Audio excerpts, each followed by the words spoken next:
Well, a very good morning to you. Welcome to Cheltenham. It is time for the red ball portion of the Cheltenham Festival. And it is Gloucestershire taking on Worcestershire here in Division 2 of the County Championship, which is back for its run-in to the conclusion of the season. It's a slightly mixed picture as far as what is overhead at the moment, and have to be honest as far as what the forecast is saying for today. But it does look as though things are improving throughout the 4 days. And whilst we might catch a couple of heavy showers later on, it doesn't look as if it's a certainty, and we should get plenty of play. The outfield, as I look out over it, is extremely brown. We've had a small amount of rain over the last few days, but that doesn't seem to have refreshed it a huge amount. There's a limited amount that they can do. But it is looking a picture as ever. The Cheltenham Festival, not as many marquees as previous years. I'm sure we'll get into the reasons for that. And it is one of the later Cheltenham Festivals that we've had in recent times, albeit this is actually around about the time that it used to happen back in the 1870s.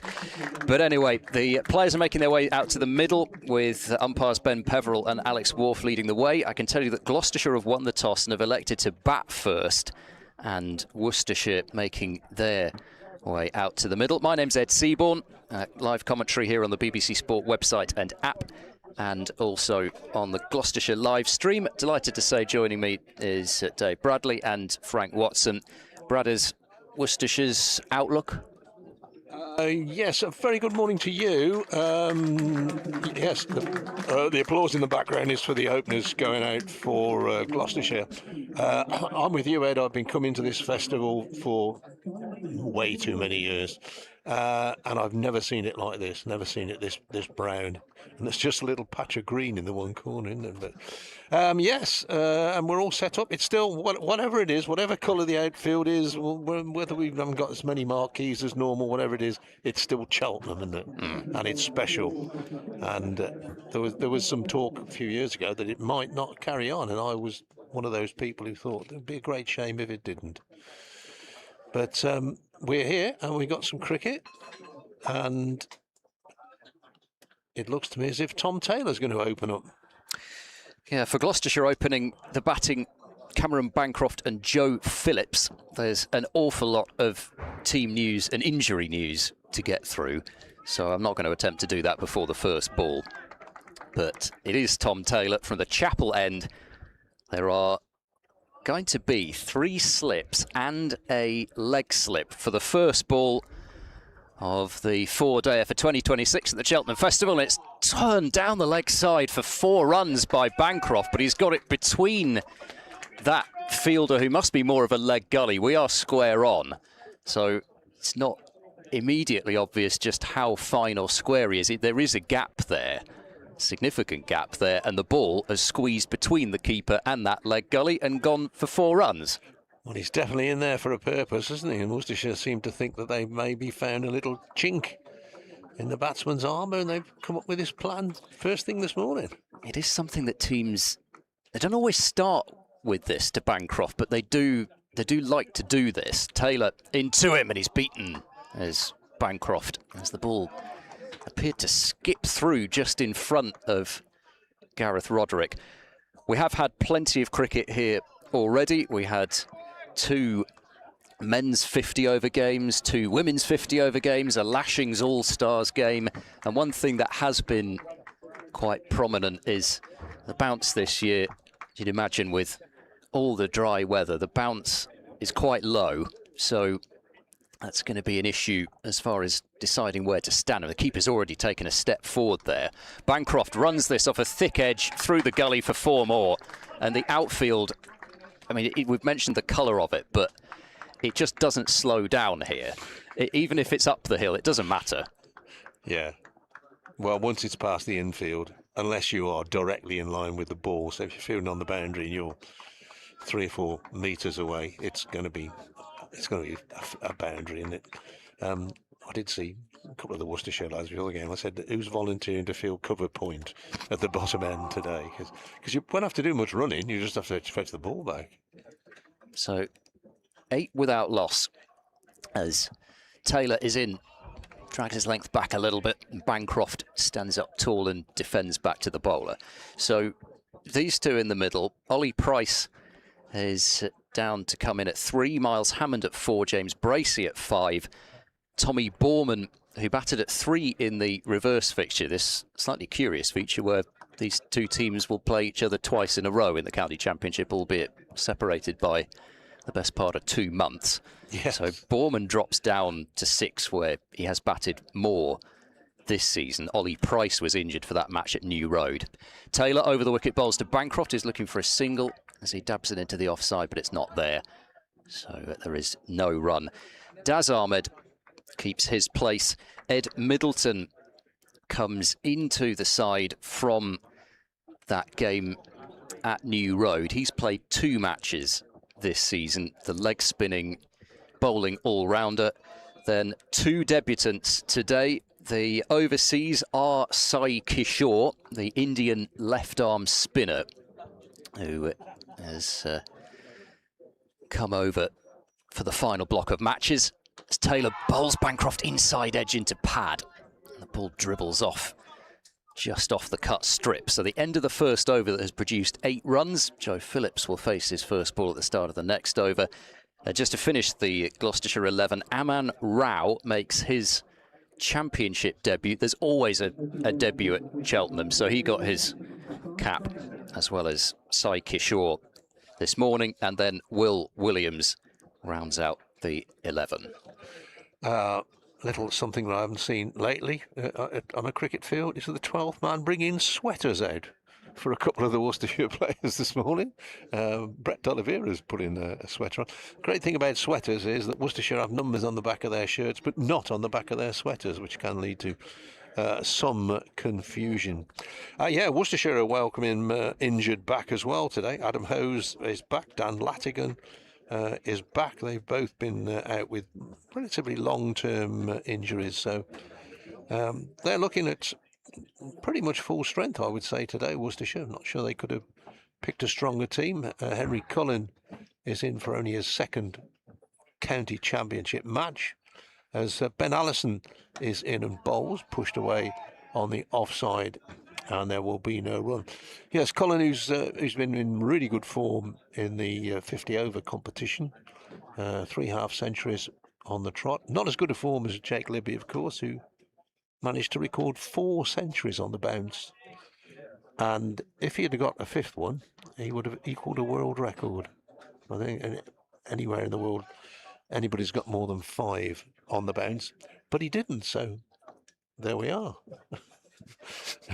If I could have bowled fast, I'd have bowled fast, but I didn't.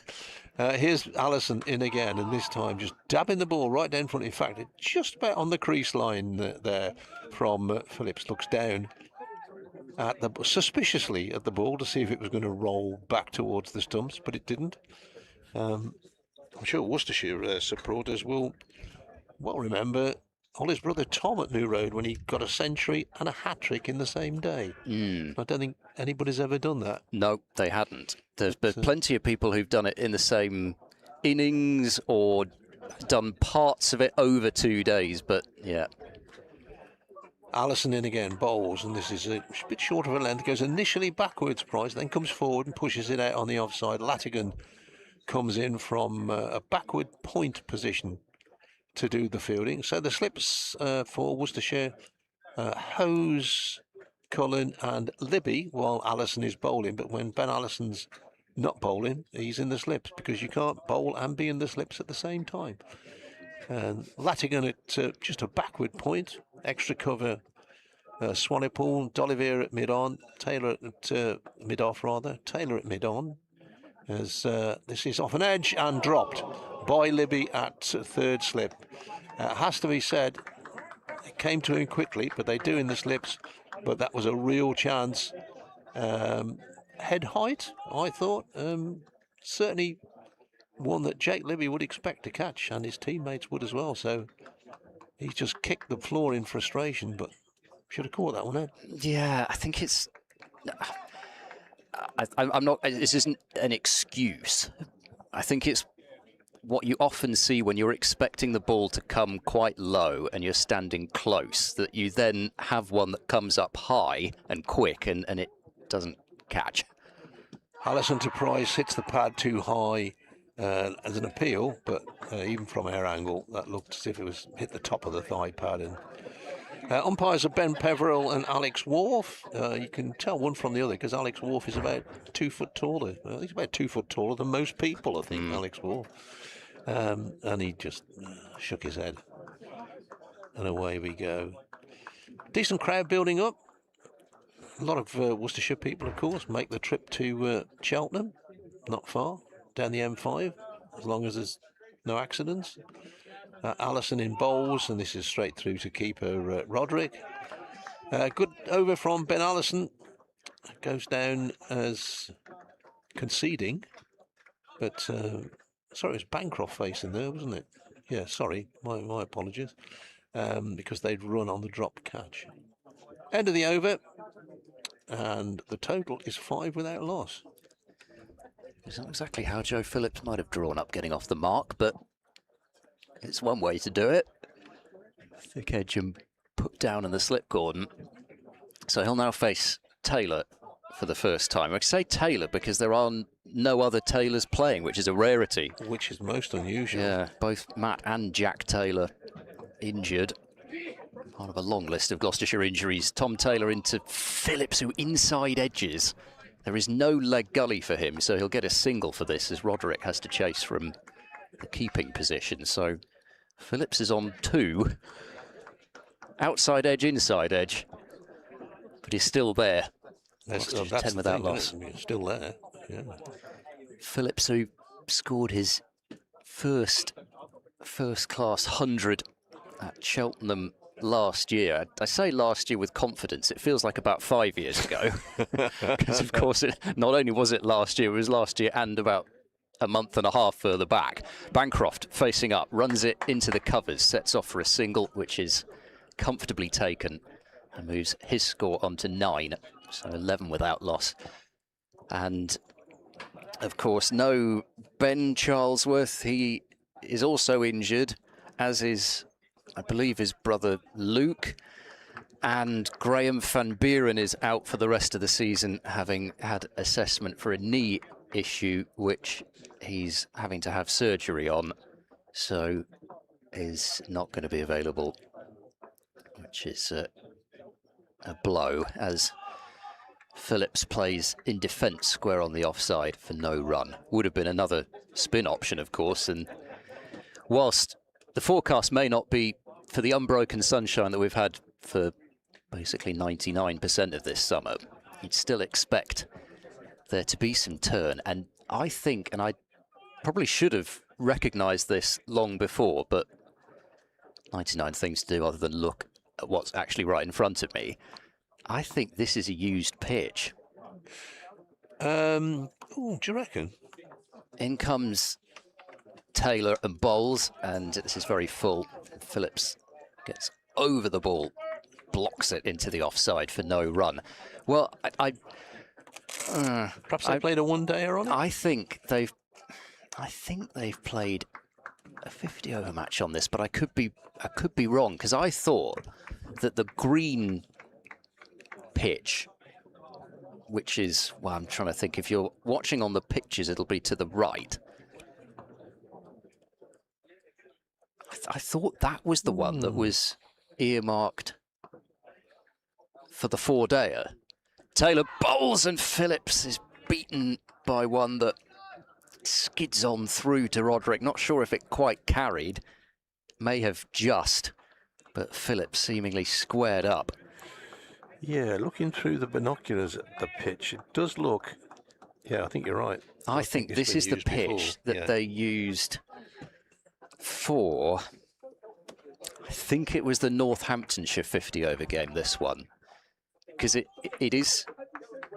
I believe there were 4 pitches that were going to be used for the festival this year.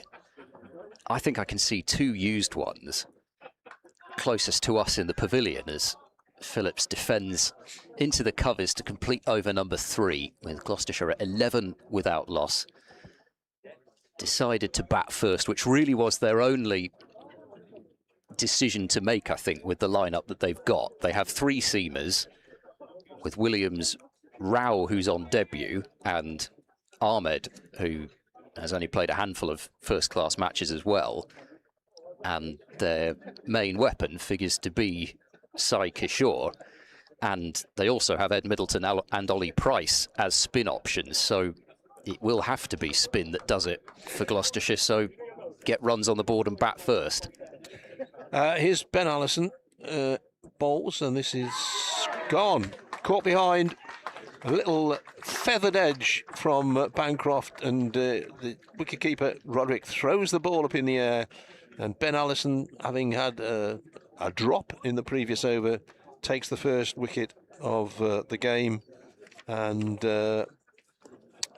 well, as we were saying, Gloucestershire, probably a bit short of experienced players, have lost one of their most experienced. Yep, indeed. They lose their captain. That all just seemed very straightforward, really. There wasn't masses of fanfare. It was just, yeah, that's out. Yeah. That was all it needed. So Bancroft, who got a couple of half centuries in the reverse fixture, actually had 3 half centuries on the trot coming into this in Championship cricket. And also, as you say, somebody that, especially as captain, as overseas, as opener, somebody that Gloucestershire rely upon to get them off to starts, and to have him removed early, especially with Phillips having looked a little uncertain in his first 9 deliveries. It's a big boost already to Worcestershire, and Ollie Price is out early.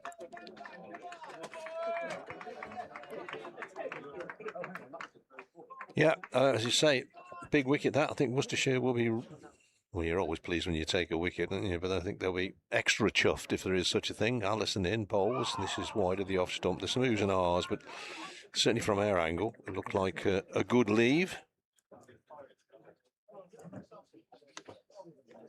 Some dark clouds rolling in and rolling above us, but at the moment they're fairly high, and there's a bit of breeze pushing it along, pushing them along. So yeah, I think at the moment we should be okay. Early afternoon, we were told, and then maybe later in the evening. As long as it's after about 8 o'clock, that's fine. Allison in, forward, just pushing somewhat circumspectly, if there is such a word, and if there isn't, I just invented one, pushed away into the onside. It's it always amazes me at cricket, that conversation. You can hear it in the background, can't you? The hubbub of conversation. What are they talking about? There's a lovely old poem that John Arlott wrote. Price faces up again to Allison. Good solid forward defensive. Pushes away on the offside. Latigan fields at cover point. Did plenty of commentary here. Oh, yeah. It's basically, it was cricket at Worcester 1938. And the final verse is, and the members sat in their strong back chairs and occasionally glanced at the play. They smoked and talked of stocks and shares, and the bar stayed open all day. I don't think these people down here are talking of stocks and shares. But No. thankfully the bar does stay open all day. Here's Allison building up a head of steam. He's already got that wicket, and this time he's wide of the off stump, and a comfortable lead in the end for Price. Just lifts his bat and lets the ball go through. It is a sellout today, as it is tomorrow. Good. And tickets going very well, I believe, for day 3 as well, if it hasn't already been a case of going, gone. But reduced capacity a little bit this year, again, because this festival is having to be had so close to school term time. Here's Allison to Price, who's forward, pushing down the ground. D'Oliveira fields at mid-off. batting well outside his crease there.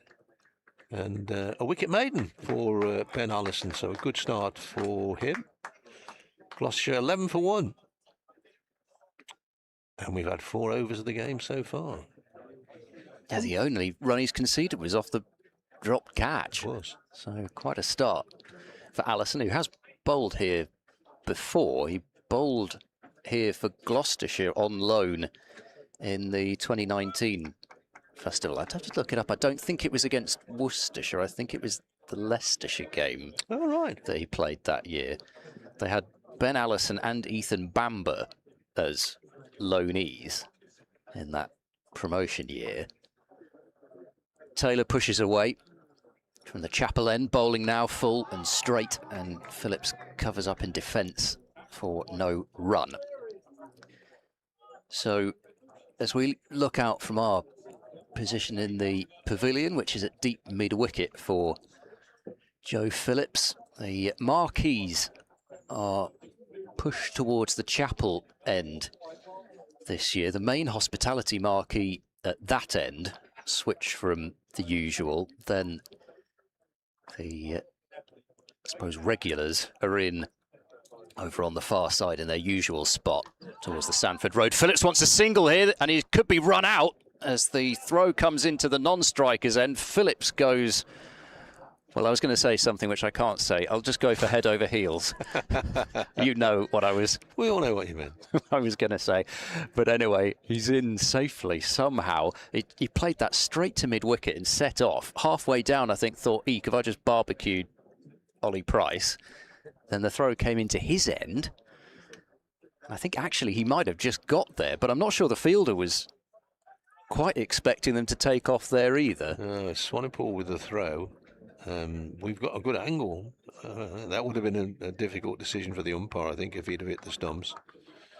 It looked to me as if he might just have made it, but...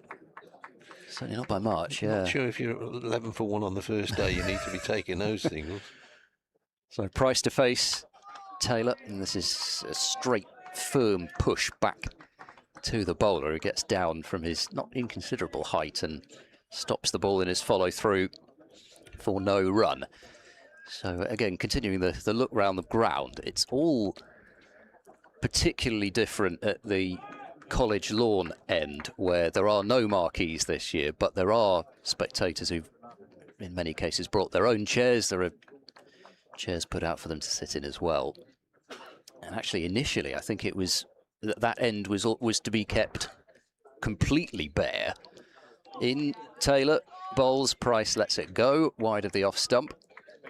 But I think within the last, I don't know, maybe couple of weeks, might even have been more recent than that, before the start of the festival, I think there were thoughts that actually, yes, we could have a few rows of spectators down there. So that, I think, just pushed the capacity up, maybe just the other side of 3,000. It would look very odd if there'd have been nobody there at all, wouldn't it? So a few more tickets, I think, became available at the last moment. Couple of stands, but smaller than in previous years. Taylor to Price, and this is again played very straight. Taylor fields off his own bowling.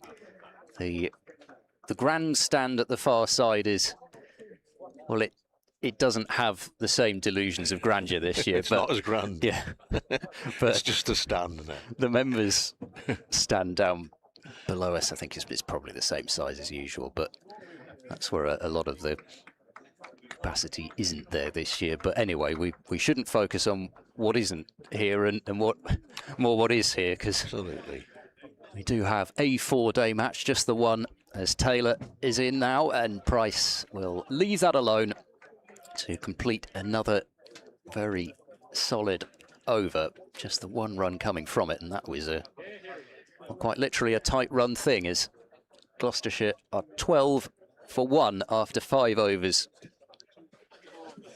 I do have to say, and thank you to Mother Nature, which over the years, the trees along the far side of the ground have grown up and have blotted out that awful, monstrous architectural blur, which is the hospital. I'm not, please, after my recent events, I'm not decrying hospitals, trust me. But who on earth allowed people to, well, it's probably built in the 50s, wasn't it? I don't know when it was built, but it's horrible. But at least the trees have grown up over the years. We might need a couple of giant sequoias to cover up Eagle Tower over there behind the chapels. Oh, no, you would need some big trees to cover that up. Here's Alison in from the College Lawn End Bowls. Coming forward is Phillips. It's hard going here for these openers. Worcestershire opening attack have bowled well so far, not giving them any leeway. I mean, there's 12 runs on the board. 4 of those came from an inside edge from Bancroft, and one of them, we'll call it a steer down to third man when he used a lot of top hand and kept the ball down. But apart from that, they're not giving the Gloucestershire batters too much to hit. Allison's next ball and forward defensively. Nice solid defensive shot that. Push back down the pitch. Taylor jogs in from mid-on to field. I don't think I completed the field. There's 3 slips, backward point, extra cover, mid-off, mid-on. There's a mid-wicket. And where's somebody down there? He's gone into the crowd. Well, he hasn't actually gone into the crowd, but I can't. Oh, he's down at fine leg. Just out of my view. Allison bowls, and this is striking a pad. Could have been an inside edge. Not too much reaction from the bowler. The slips go ooh-ah, but they do that every ball anyway. I think it kind of loses its usefulness if you do every ball. I was watching a village game the other day, a club game, Division 3 of the Worcestershire County League, and they were all doing it. Wah, ooh, ah. As long as they weren't clicking their fingers. Yeah. I thought, well, let's miss the bat and the off stump by about a yard. Wah. Yeah, okay, lad. Still, as long as they're enjoying themselves. Allison bowls, and nicely off the back foot this time, just plays it square to Lattingham, and the total remains at 12-4-1. 2 chapels here. We talk about the chapel. Somebody told me this one day when we were here, and actually lent me a book about the 2 chapels. Oh, okay, right. Not just the fact that they built one which was the wrong way round. Yeah, and also that it wasn't big enough, so they built another one. Yeah, he was a former. He may have worked here, but he certainly was a former pupil, and explained everything to me and lent me the book as well. Allison's next ball, and there's a big appeal this time. I think there was a bit of bat in that again. The bowler's got his hands on his head, which suggests to me that there probably was. Didn't really go through with the appeal, so umpire Wharf didn't have to make a great decision, I don't think. Test match on today, of course. It was lunchtime yesterday before I realised there was a test match on. You didn't miss much. No. I think it was early lunch, wasn't it? 12:30, and I think they went off about 10 to 12. It wasn't much of a morning session. Here's Allison's next ball. That's a nice shot, driven into the covers. But good stop by Swanepoel, getting down to his left. It's going to be a bit bobbly on this very dry outfield, so did a good job there. Morning to Nathan, who's listening this morning. Good to hear from you, mate. All good at our end. Hope you're well. Catch up sometime. Always good to hear from folks. Always nice to hear that somebody's watching or listening, to be honest. Never quite sure. Shall I jog out and get the elderly Frank Watson to come in, or you? Can do. No. Yeah. Up to you, really. I think he's having his morning. He's nodded off. He's had his born Vita, and he's gone. I'll throw something at him in a minute. You do this over, and then I'll go and grab him. There comes Tom Taylor to Price, who plays this one slightly uppishly on the side, but it falls well short of mid-wicket, and there's no run. Allison's come sprinting out of the slip cordon to have a word with D'Oliveira. He's noticed something. He's going to jog back into his position. just bowl him a 95-mile-an-hour off cutter. That'll do it.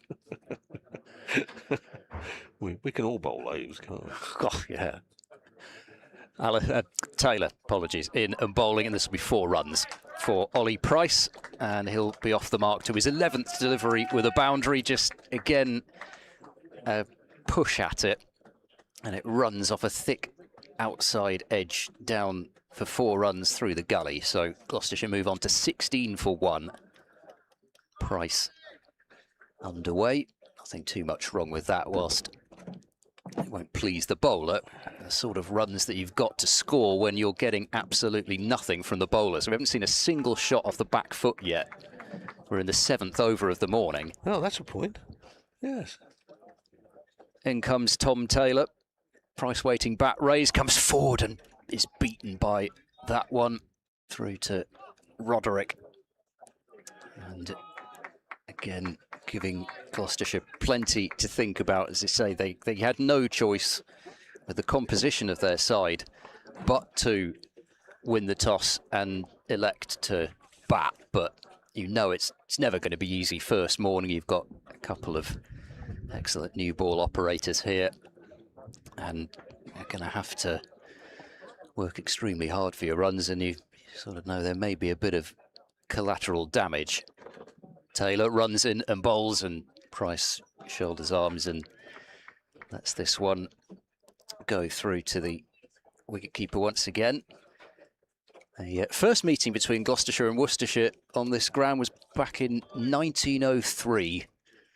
So I suppose it took a little while for Worcestershire to I was going to say be given the honour, but that sounds a little bit pompous, so I'm not going to say that. But anyway, once Worcestershire were here, they were so good that they kept inviting them back. I think it's the most common 4-day fixture on this ground. Taylor, full and driven.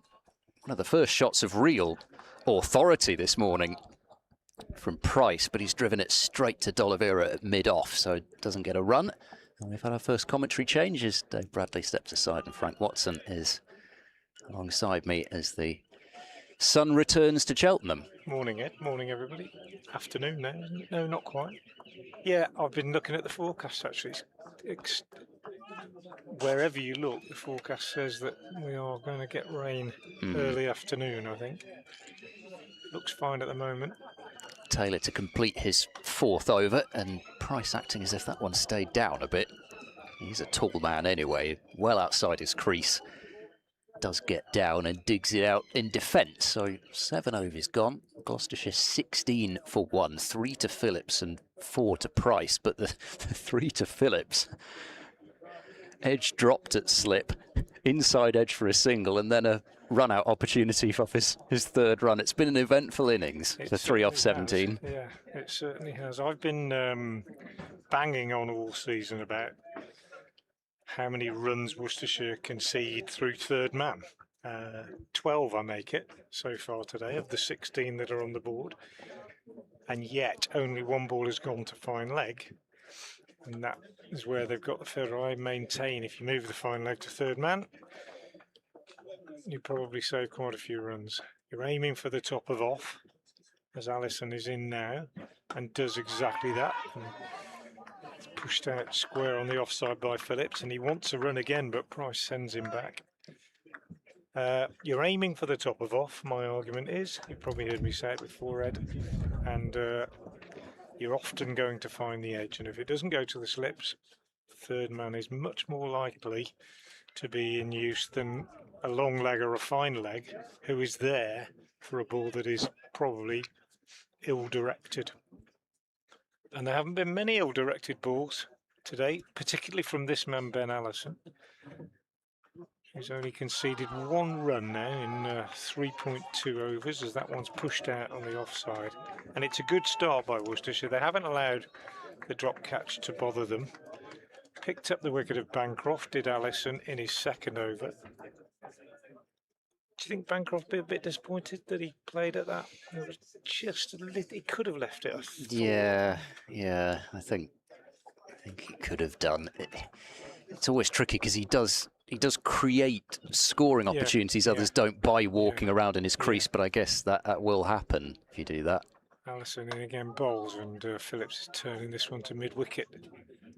And again, there's no run. So 3 slips in place, as there have been throughout the morning. Libby at third, where he put down Phillips in the second over. A high edge above his head, 2 hands to it, but couldn't hold on to it. I think Worcestershire will be pretty happy with the start, having lost the toss. I think they would have batted. It's a used pitch, and a pitch that has had a lot of the grass raked out of it, from what I'm told. Allison bowls again, and Phillips pushes this out on the offside again. Latigan fields, and it's quite obvious that Gloucestershire aiming to have Worcestershire batting last on a very, very dry, very, very used pitch, and with 2 spinners in their side, they've got every chance of proving to be a challenging attack, I would say, in the 4th innings. Looking forward to seeing Kishore bowl. Is that how we pronounce it? Kishore. Kishore. Sai or say? Sai. Sai Kishore. Yeah. Obviously a high quality performer. That one hits hits Phillips on the pad as Allison maintains his outstanding accuracy. Crazy, isn't it? End of his 4th over, and he's still only conceded that 1 run off the drop catch. Should have been out, yeah, absolutely. He comes in once more now from right to left as we look, and bowls, and turned away on the onside, and that is yet another maiden for Ben Allison. So 4 overs, 3 maidens, 1 for 1, and at the end of the over, Gloucestershire having won the toss and chosen to bat off 16 for 1. The man out, Cameron Bancroft, who made 9.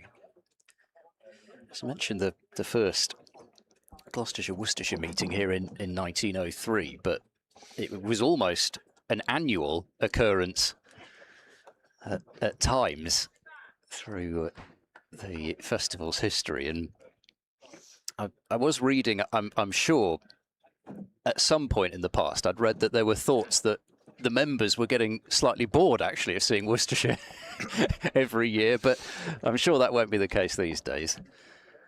Tom Taylor runs in now and bowls to Price, and he lets that one go. I was also reading about the festival 50 years ago, because what I was hoping for was to read something about the outfield being as brown as this year, but I didn't seem to mention that, but I'd imagine it must have been. What I did read, though, was that there were complaints about the festival starting on a Wednesday rather than a Saturday that year, and the fact that there were only 2 championship matches and 1 John Player League game. Right.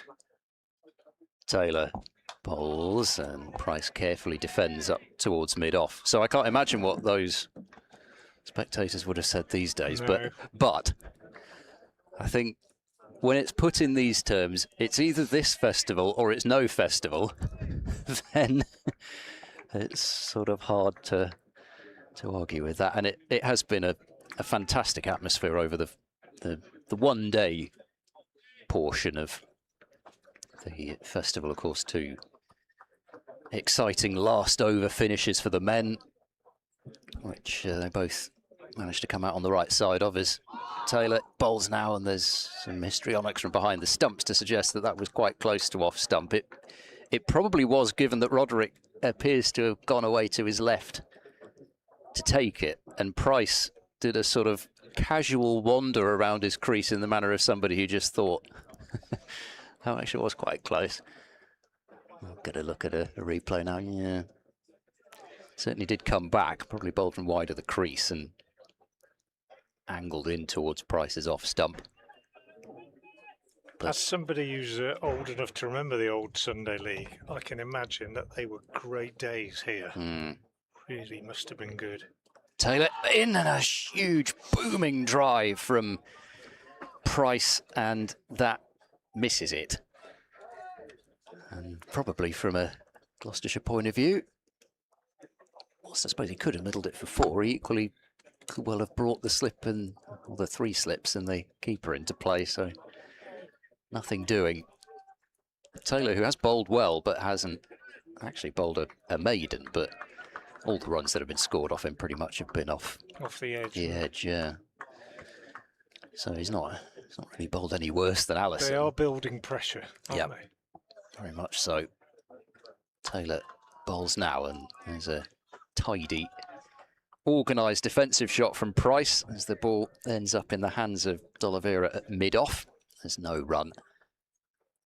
Both these two batting outside the creases.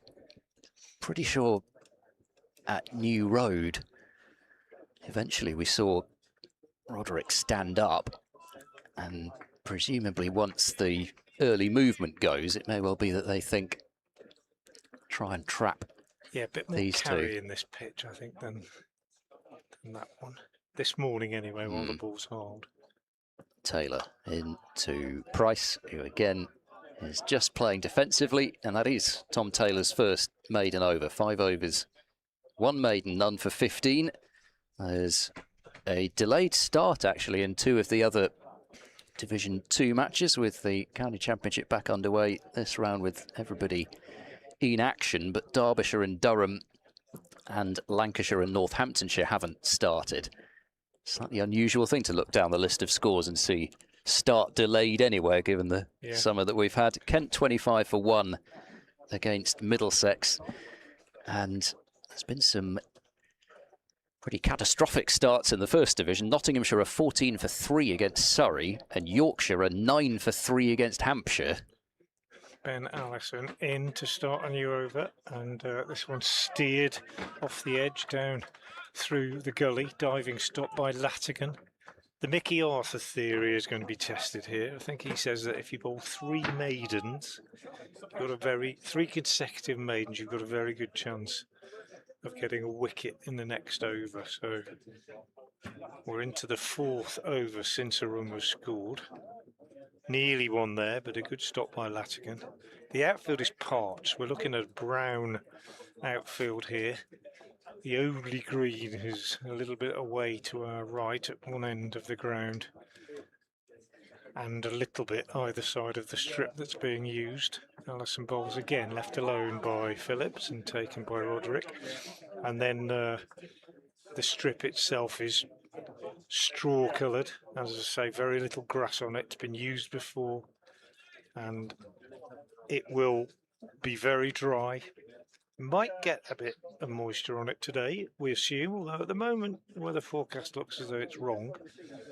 But I would have thought when Gloucestershire won the toss, chose to bat, and I'm sure Worcestershire would have done the same, they would have said, and there is a run, as Allison does drift onto leg stump and get turned on the leg side for a single. Leg by, I think. Oh, leg by, he's not turned. He's trying to turn it on the leg side. I would have thought that what they would have said was, you know, we've won the toss, we're batting first, that's what we wanted to do, but we must battle for this first session or 2, and perhaps there'll be a bit of weather today. This first innings is really important, that we dig in and make it count, get some runs on the board, put ourselves into a position of strength.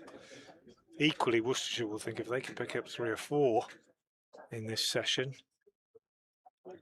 losing the toss is not such a bad thing. Allison bowls again outside the off stump, left alone this time by Price. Both batsmen on 4, the man out Bancroft for 9.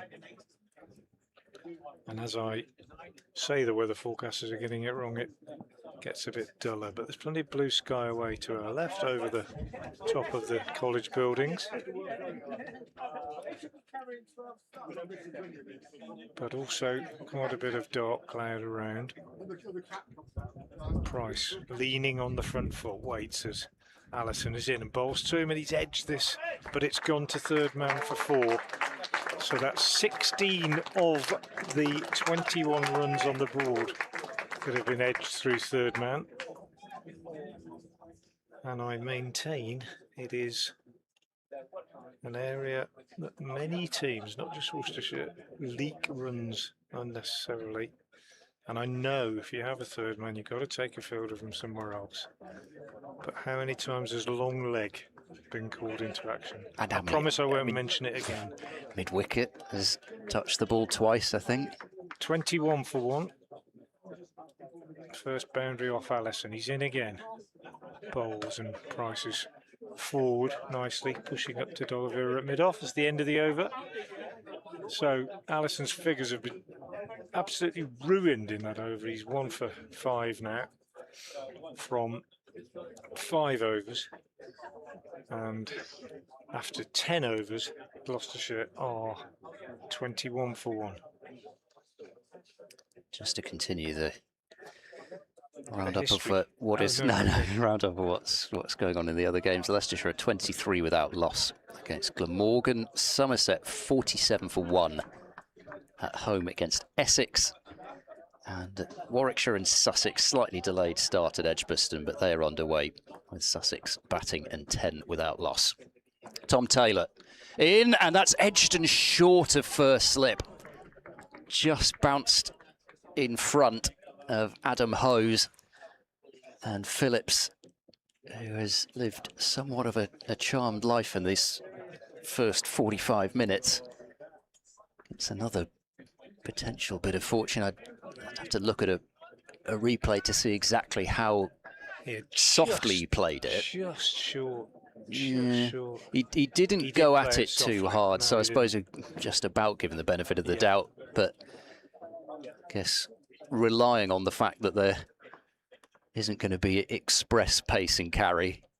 Taylor to Phillips, who's beaten again on the walk and sort of half forward, and the ball passes his outside edge, and he's been given fits here by these Worcestershire openers, and there's unlikely to be much respite really. You've got Waite and Swanepoel who can come on as first change seam bowlers. It's sort of a battle between your more traditional county championship attack that Worcestershire have and Gloucestershire, for whom a very high proportion of their overs figure to be bowled by spin. Taylor bowls fuller this time, just allowed Phillips to get onto the drive, but he can't find a gap. Picks out D'Oliveira yet again at mid-off, who has no routine piece of fielding here. That was hit relatively firmly. He got down into the long barrier and had it kick up off his body, but not far enough away from him that they could take a single. But yeah, nothing is routine here. It's hard enough at the best of times when you've got the slope to deal with. Slopes from right to left as Taylor is bowling from the chapel end, and Phillips will flick that one off his pads for a couple of runs down towards Fateh Singh at fine leg. So those really Phillips's first runs with complete assurance as he moves on to 6.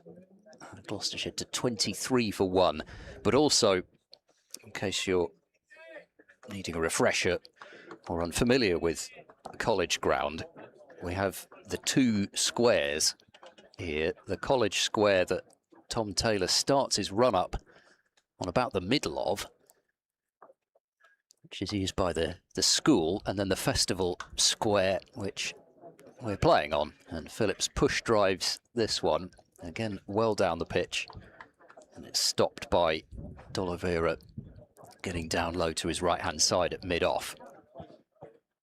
So there's always a certain amount to take into account at the best of times, but of course the ground staff here, as up and down the country, have been handed a quite extraordinary set of, well, I think we can say unprecedented set of circumstances to try and prepare cricket pitches in.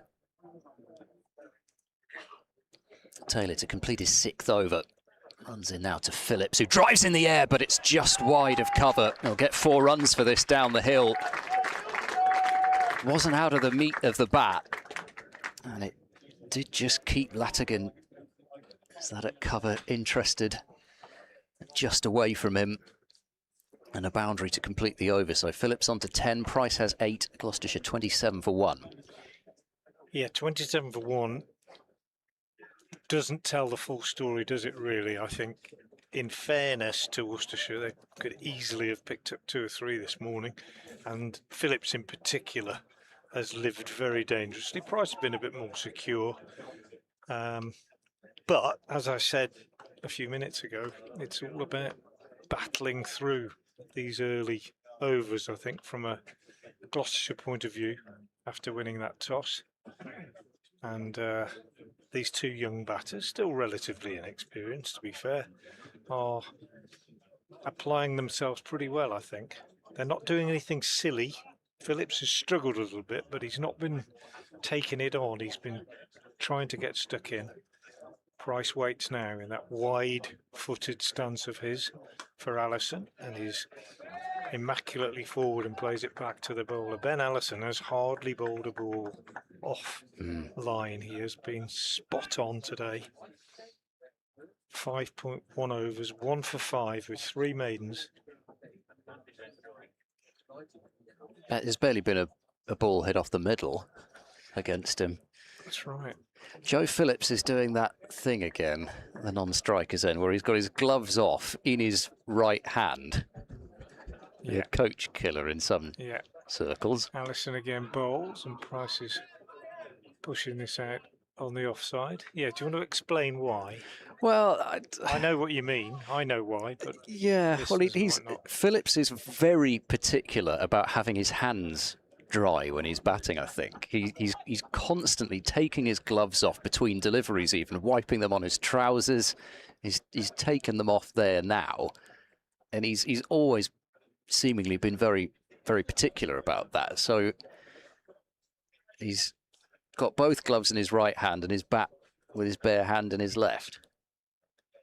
Allison again is in, bowls, left alone this time. And it means that when he runs, if Price hit the ball, say, through mid-wicket, when Phillips now runs, he's got the bat in the wrong hand. Well, if he hit it, on the other side. If he hit it through the offside, Price hits this through the offside and they run. Phillips has got the bat in the wrong hand, so he will be tempted to turn blind, which is not what a coach would want. Ooh, that one's left alone, and it obviously came back a long way after it went past the stumps. Oh, goodness me, Roderick's taken it about a yard down the leg side, and it went past the off stump. Huge amount of lateral movement for Allison. No wonder he's got his hands on his head. Must have just missed the stumps. Just watching a replay. Goodness me. It was a good leave, a very good leave. He was doing enough even before the lacquer came off, I think. So just to reiterate, so if he hit the ball through the offside now, Phillips would either have to turn in a very awkward way with the bat in the left hand. Couldn't transfer it to his right. That's the point we're making, as this one is pushed actually into the covers, but there's no run because Swanepoel fields, because he's got those gloves in his right hand. So yeah, I saw Emilio Gay talking about this on the Test match a couple of weeks ago. Or it might have been a one-day game, and he was talking about changing the bat into the other hand when you're running in order not to turn blind, and you can't do it. Yeah, Marizan Kapp, the South African all-rounder, does it all the time. Yeah. Allison again bowls. Oh, and again, that's a great leave. That really is. Allison can't believe it. Again, that's just past the off stump. A super over from Ben Allison. A maiden, 6 overs, 4 maidens, 1 for 5, and all 5 of those were off the edge. He has bowled beautifully this morning. Tom Taylor's going to have a rest. Matthew Waite is going to replace him at the chapel end. Matthew Waite, who in the last fixture between these sides on this ground hit one over the pavilion and onto probably actually beyond Thurlestone Road behind us. It was a magnificent game for him, that one. He made runs in both innings, and it was, I think it's fair to say, probably when he really announced himself as a proper batting all-rounder, really. He's got this bustling approach, sort of hangs his left arm out as he bowls, and Phillips drives pleasantly this time, but won't get a run. I don't think it might have been with you, and we found the appropriate description for the way that he starts his run up. It's taken a while. He's a speed skater. Yes, that's right. We did have that, didn't we? It's that push on the outside. We started off with ski jumper, and then we got to speed skater. Yeah, definitely. The speed skater sort of pushes on the inside, and there, and away he goes. In he comes and bowls to Phillips, who rolls the wrists, doesn't get a run out to Swanepoel at mid-wicket, as a wasp seems particularly interested in our effects microphone. So if you hear any buzzing on the line, hopefully it's just that rather than any technical issues. Swanepoel is doing some exaggerated bouncing up and down at mid-wicket, so if we're not going to see a double change, we might see a change from that College lawn end in a very short while. Allison has bowled 6 overs in his opening spell. Waite delivers to Phillips, and this is again just played in defence out to mid-off. It's been in and out of the side a little bit this season, Joe Phillips, across all formats really. Got his first taste of T20 cricket, played a very important innings in the match against Yorkshire at Headingley on his proper T20 debut. But he's started the season off in the side, batting at 3. Oh, he's bowled! Waite's got him, and top of off, that looked like just pegged back the off stump, and Phillips's slightly tortured stay at the crease is at an end, and Gloucestershire have both openers back in the pavilion with the score on 27. Phillips sort of looked as if he was really neither forward nor back, and it went between bat and pad. Yeah. Good delivery. There's a fair bit of movement out there, isn't there? Off the pitch. Allison had those 2 massive nip backers in the previous over, and well, Joe Phillips out for 9, as was his opening partner, Bancroft. He's rarely going to work harder for 9 than he has today, but I suppose we can't deny Worcestershire a second wicket as a team, albeit in Matthew Waite's first over, because they've bowled particularly well. Yeah, my feeling, and it is probably likely to be wrong, but I did say before the start that you do say this about a lot of grounds, that maybe day 2 would be the best day to bat here.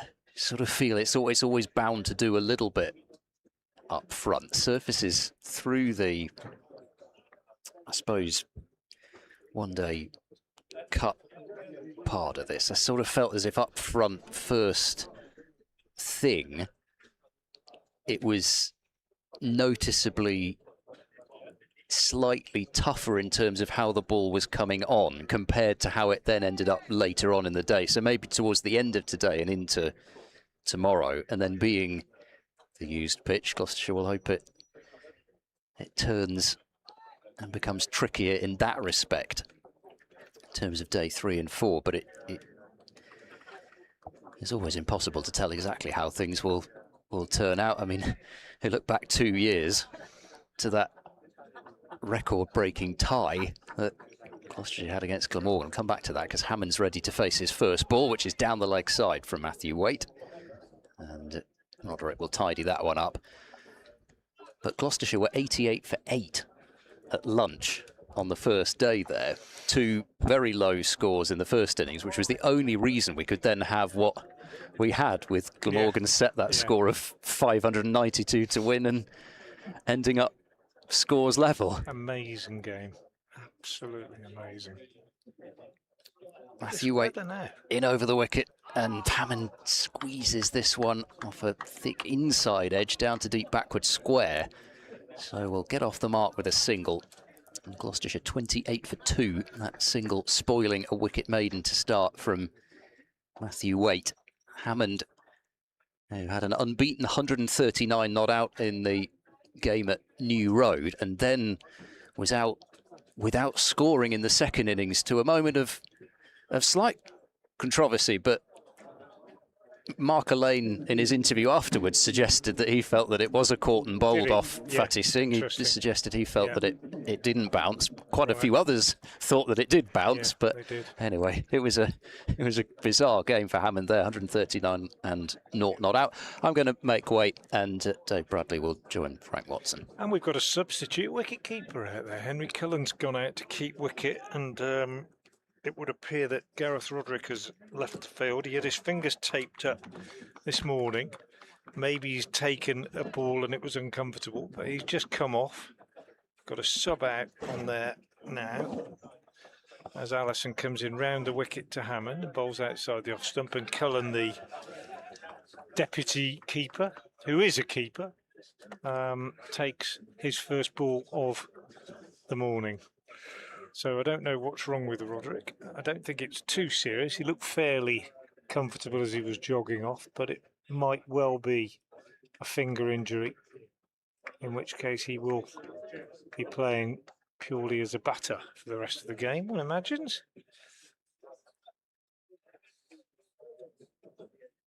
Allison again is in round the wicket, and Hammond is beaten outside the off stump. Lovely bit of bowling again from Ben Allison, who has been absolutely on it today. He has, I'd say, probably bowled one ball which went down the leg side and hit the pad and went for a leg by. Other than that, everything has been right on line. 6.2 overs, 4 maidens, 1 for 5. Yeah, he's looked good this morning. I agree with you. Round the wicket again. Bowls, and Hammond is out. Caught at second slip. Edged, and a very, very good catch at second slip. And Hammond goes for 1, and Gloucestershire now are 28 for 3. Just watching a replay of that. It's Adam Hose. Second slip, and it's very, very nicely pouched. Good bowling from Allison. Deserves it, to be fair. He's got his wicket, his second wicket, and Worcestershire, having lost that toss, will be pretty happy. I was just saying a few minutes ago, Brothers, that I didn't think the scoreboard did them any justice, really, how well they bowled when it was just 1 down, and they could easily be 3 down, and as it turns out, that is the case in the 14th over. Yeah, well, 3 down and a drop catch, although you could say it would have been 3 down anyway because it was Phillips, yeah. But yeah, a really good start this, and as you say, I think they bowled really well today, Worcestershire. It's been hard going for the Gloucestershire batters. They've not really given them anything. The vast majority of the runs have gone down to third man. A couple of those have been guided down there deliberately, don't get me wrong, but it's been hard going. A confirmation that this is a wicket that's been used before for a 50 over game. It's been used before, and I have been reliably informed it's had a lot of the grass raked out of it. It's very dry, and we've got Syker Shaw and Ed Middleton to bowl in the last innings. It's not going to be an easy one to bat on later on against spinners, I don't think. It's Allison bowls to Bracey, who's just come to the crease, and he works it to mid-wicket, and there's no run. I think we've got an interesting game in prospect. The weather is expected to intervene today, and there are some pretty threatening clouds now appearing over the chapel. Forecast is pretty unequivocal for this afternoon, suggesting there will be rain. Allison is in again and bowls, and there's another one. Bracey's gone, caught at third slip this time by Libby. Bracey's gone for naught, and Gloucestershire now in real trouble. 28 for 4, and Ben Allison, well, I doubt he's ever bowled a better spell for Worcestershire than this, brothers. Well, he's looked quick, aggressive. He had some fitness problems, didn't he, at the start of the season? And he certainly seems to have slipped into some rhythm in the 50-over competition. Yes, well, I would agree with that. I think 50-over competition was really good for him. I mean, he had a good season last season, 40 wickets in Division 1 last season. But I just think, when I say he's rarely bowled a better spell, I can't think that I've seen him bowl with more consistency than this. 6.5 overs, 4 maidens, 3 for 5. Absolutely outstanding figures, and they do justice to him. And those 5 have all come off the edge. 1 was dropped, 1 went to third man for 4. When you said about guiding it to third man, I thought you were being a bit generous. I think most of them have been edges, really. I mean, you know what I'm like about third man. I have been going on about it already, but I know you like 16, you go on about that, and like my missus goes on about new curtains. Yeah. 16 runs, I think, through third man today. I think the one Bancroft got down to third man at the start. That was controlled. Yeah, I agree with that one, but not many others. Anyway, it doesn't matter. They've gone 28 for 4. And the new batsman is Tommy Borman.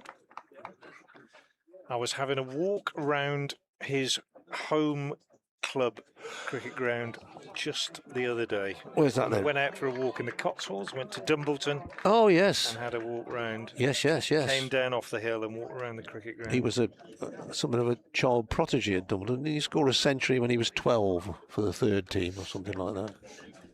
Another slip going in here. 4 slips. Allison, with his tail up, comes into Borman. Bowls, and he leaves that alone outside the off stump. Another fine over from Allison. Another wicket maiden. 7 overs, 5 maidens, 3 for 5. Applause for the tall all-rounder. Another wicket maiden, 28 for 4. You leave him on there? I would leave him on for another one. I think his tail's up, isn't it? He's fit and strong. You don't want to over-bowl him, but yeah. He's not in my good books, though, because, as you know, he's a big Ipswich fan, and I'm a Norwich fan, and Ipswich started. Norwich lost on Saturday, and the first thing he said to me this morning, what went on Saturday? It's East Anglian football, Frank. Who cares? You know, it's we care. Stuck out there. Ben Allison and I care. It's hardly in England, isn't it? East Anglia. Here's Matthew Waite on from the Chapel End, and this is steered. I'm going to give him that to benefit of the doubt. It goes out just a backward point. He's played with more assurance today than anybody else, Ollie Price. I think his footwork's been good. He's batting hit the ball in the middle of the bat, and he's been pretty well. He's always well organised, but I just think he's left it really well. Played and missed. He's batting than anybody well else. outside his creases there, isn't he? He is, yeah.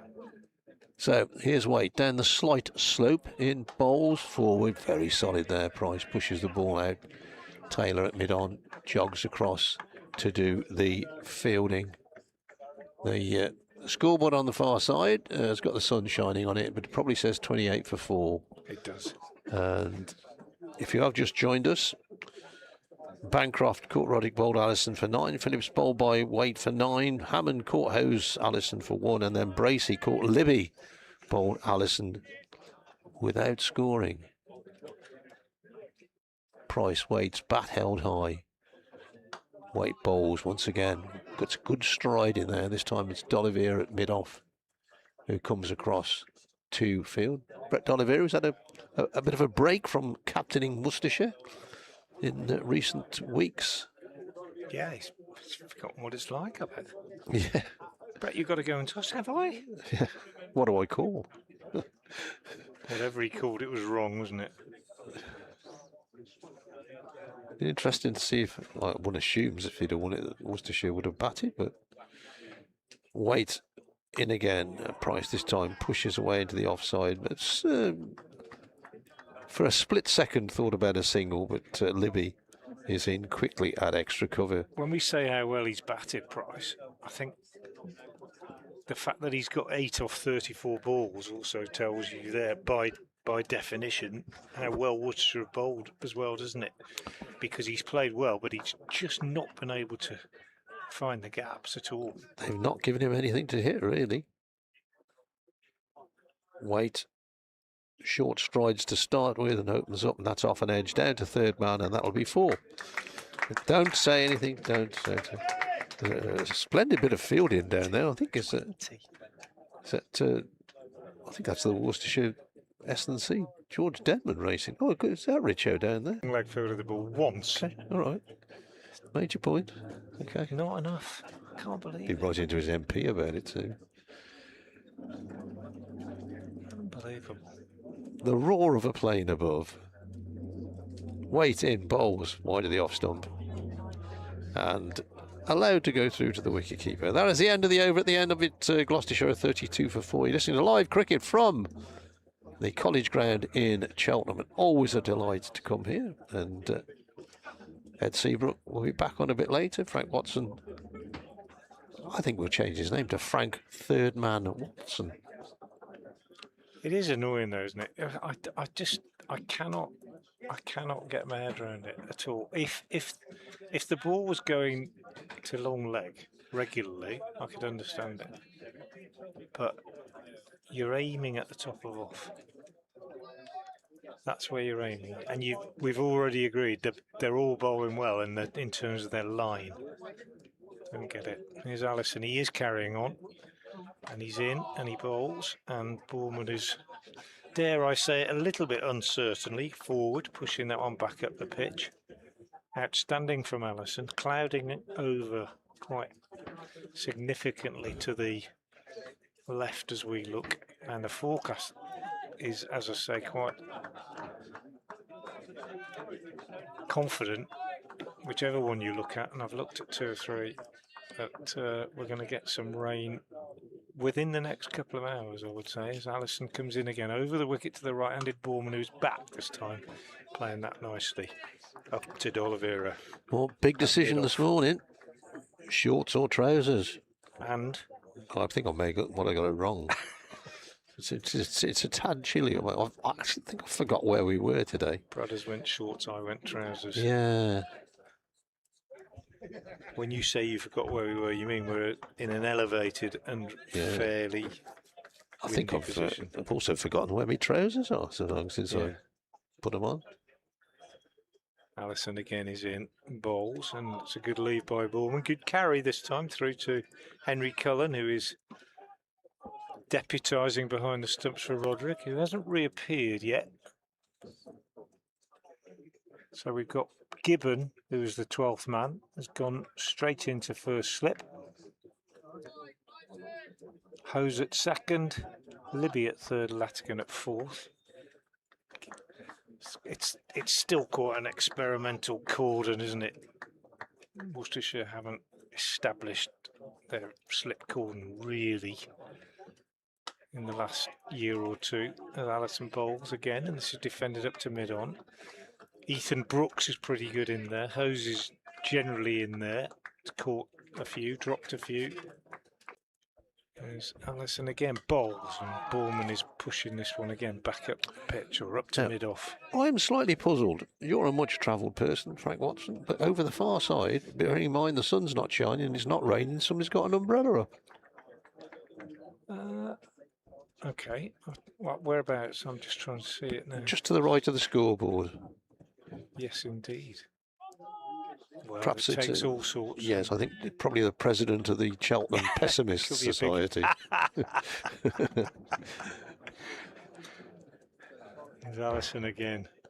Bowls, and Bournemouth is forward. He wants a single, wants to get off the mark, but Price sends him back. He says, you can't run because we don't score runs off this bowler. I don't think Ben Allison's ever bowled a tighter spell than this. I bet in his life. 8 overs, 6 maidens, 3 for 5. Absolutely extraordinary.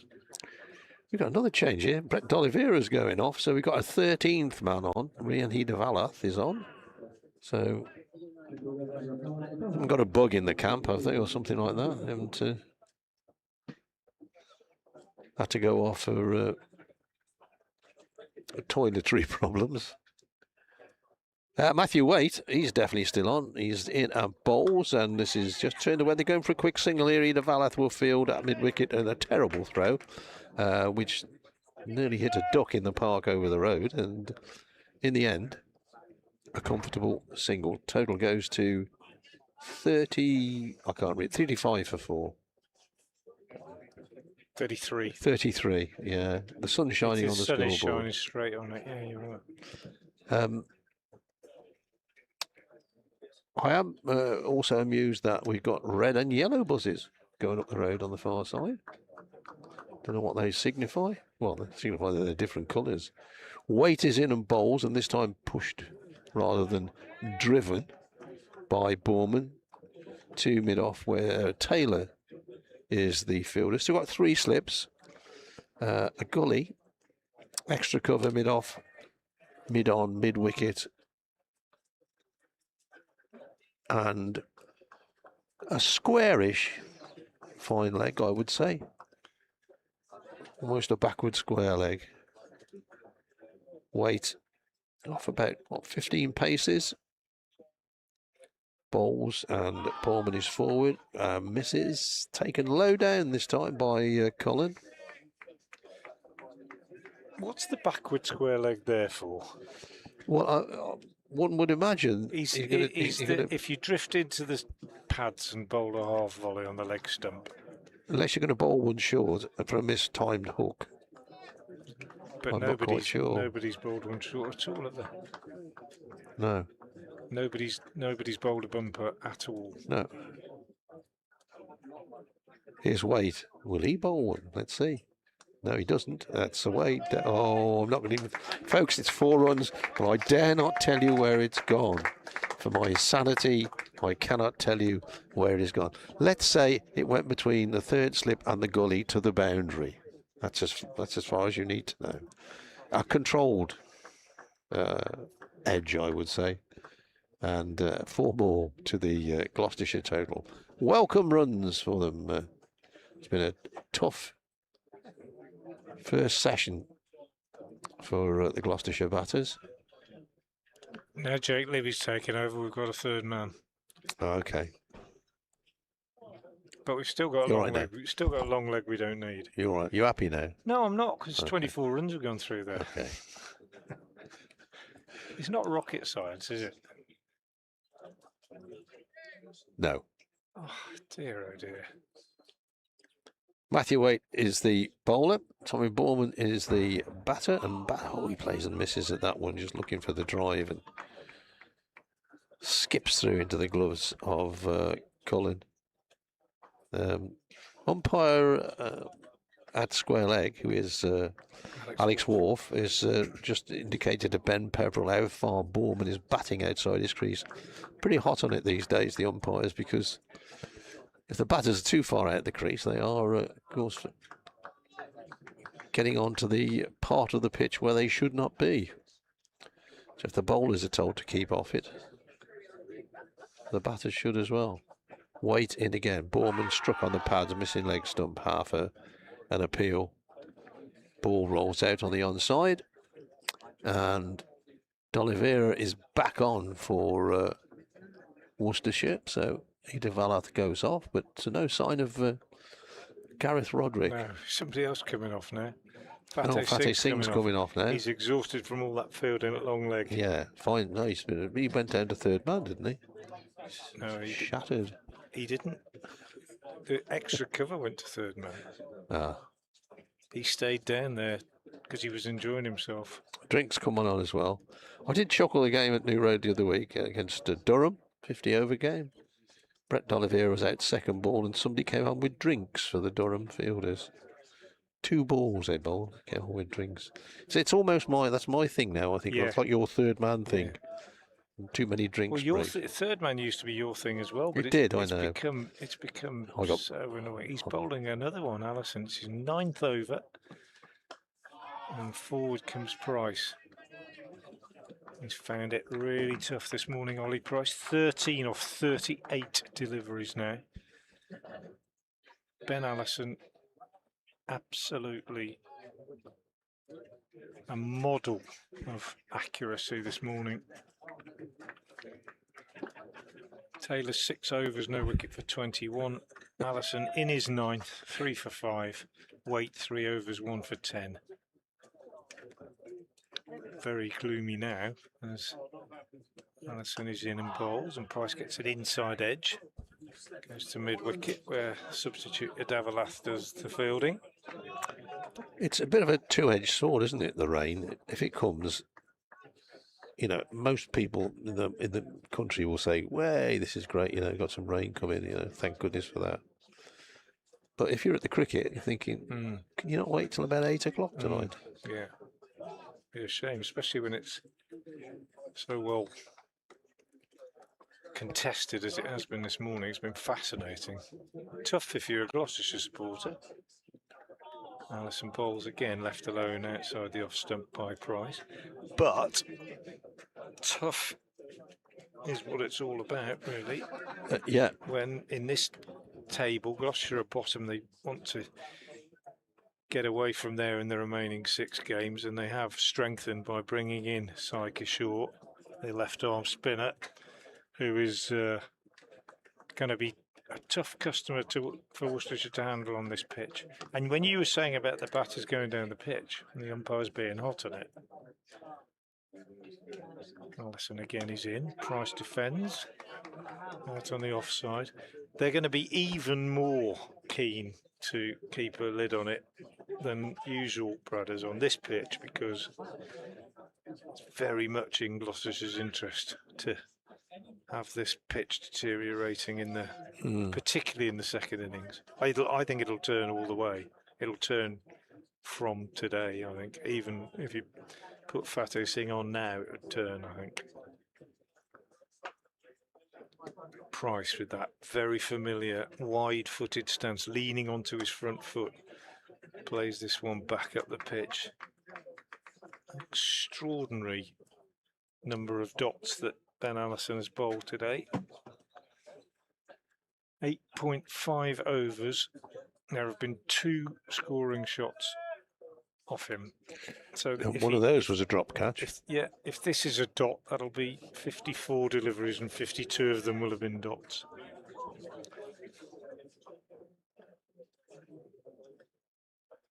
He must be due a break. He's in, he bowls, and it is a dot. And it's another maiden over from Ben Allison. 9 overs, 7 maidens, 3 for 5. Yeah, just flashed up on the board as well on the far side, which is visible now the sun's gone in. So what would you do? I mean, 52 dots he's bowled. He probably wants to carry on, but the captain might say, "No, mate, go and have a break." Bears Swanepoel is loosening up. So yeah, he's probably. And the batters will feel, if he comes off, that they've at least won a slightly, well, a minor victory by seeing the end of his spell. But what a spell. What a spell. Matthew Wade continuing from the chapel end, and this time that's an attempted drive. I say an attempted drive because it gets it as far as mid-on, but straight to Tom Taylor. Didn't really time it there, Borman. And another dot goes in the scorer's book, or another click of the scorer's mouse, of course, as it is these days.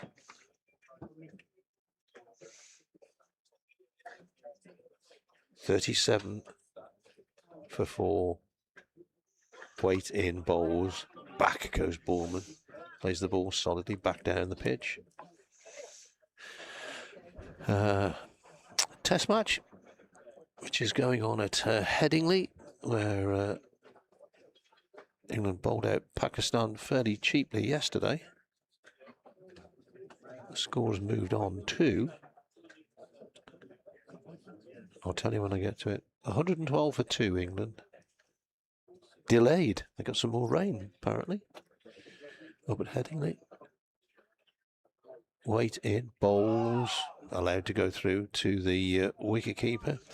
While we're at it, I'll find you some more scores around the country. At the Oval, Nottinghamshire are 41 for 4 against Surrey.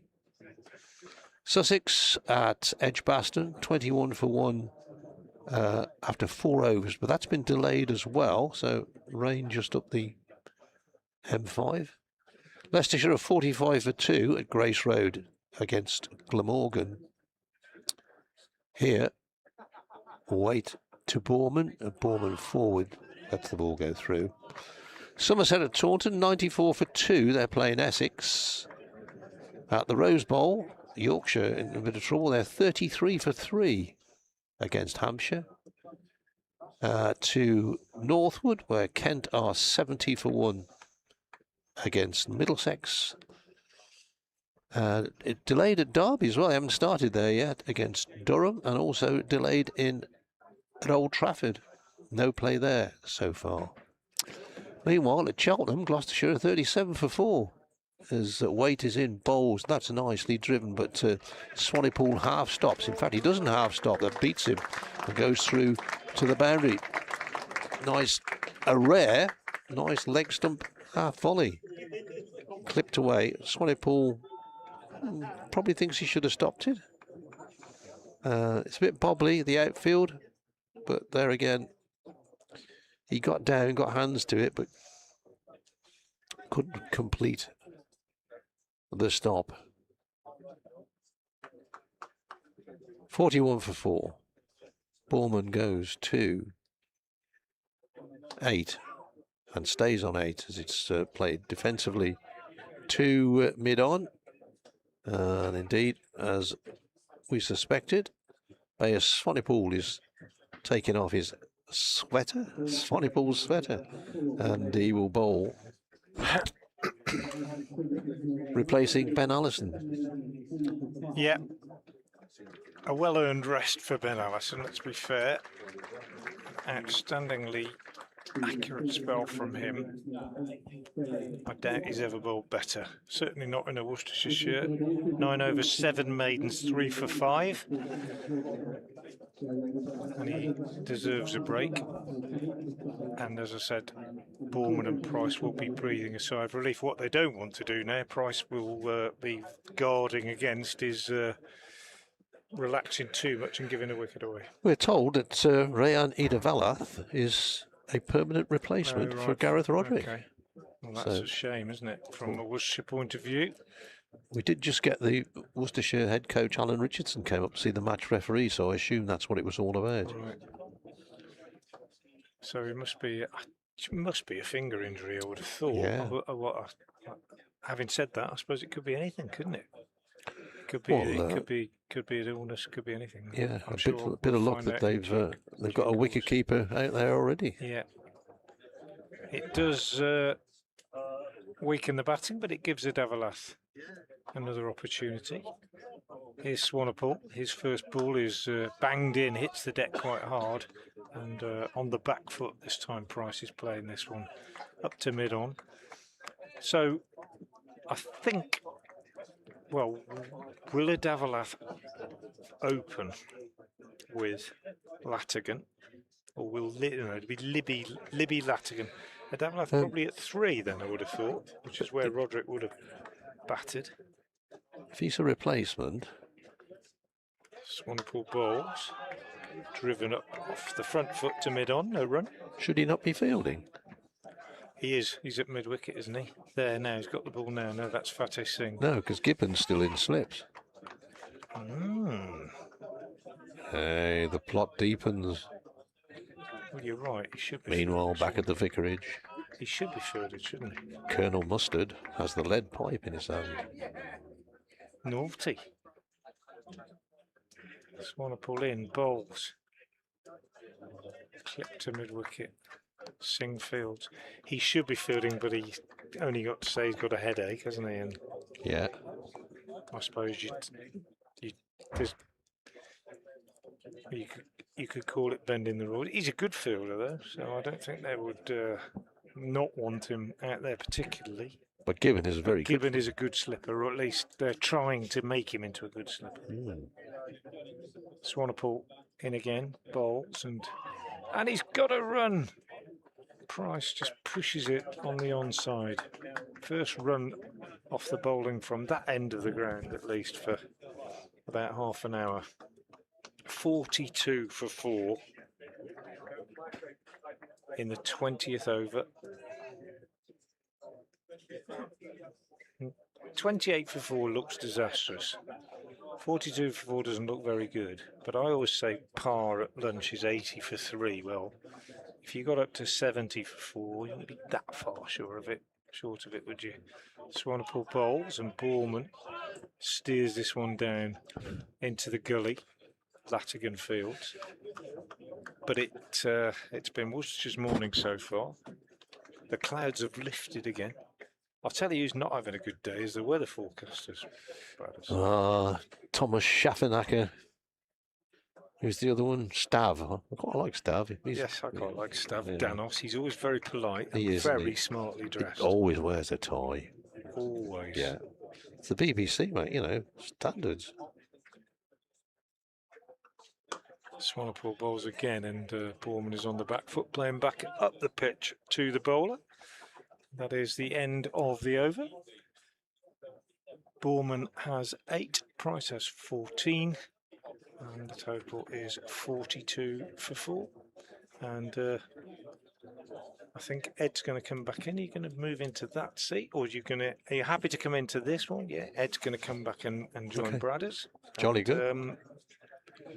We shall take you through to the lunch interval. The luncheon.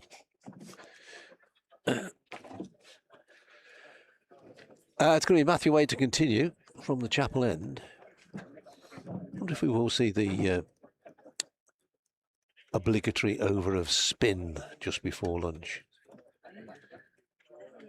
Wade in and bowls and forward, just looks at the line and the length and lets it go through to the wicketkeeper, who is Henry Cullen. If you just joined us, Gareth Roderick off the field, we are told, for the rest of the game, and Rehan Idavalath is in as a replacement, but of course Henry Cullen, who is a proper wicketkeeper, shall we say, has taken up the gloves.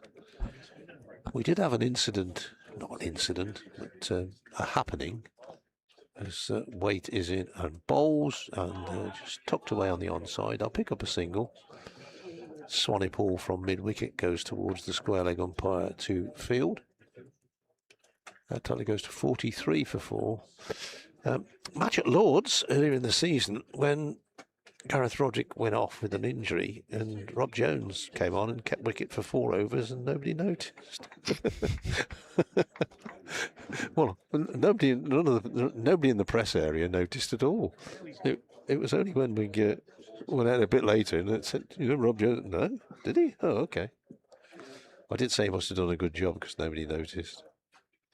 Wait in and steered down to, Frank will be happy, he'll be clapping his hands. Third man. I can see him pointing over there. He's doing he's doing a dance. Pointing, arms aloft. He wouldn't be happy if Norwich City had won the FA Cup, which is never going to happen.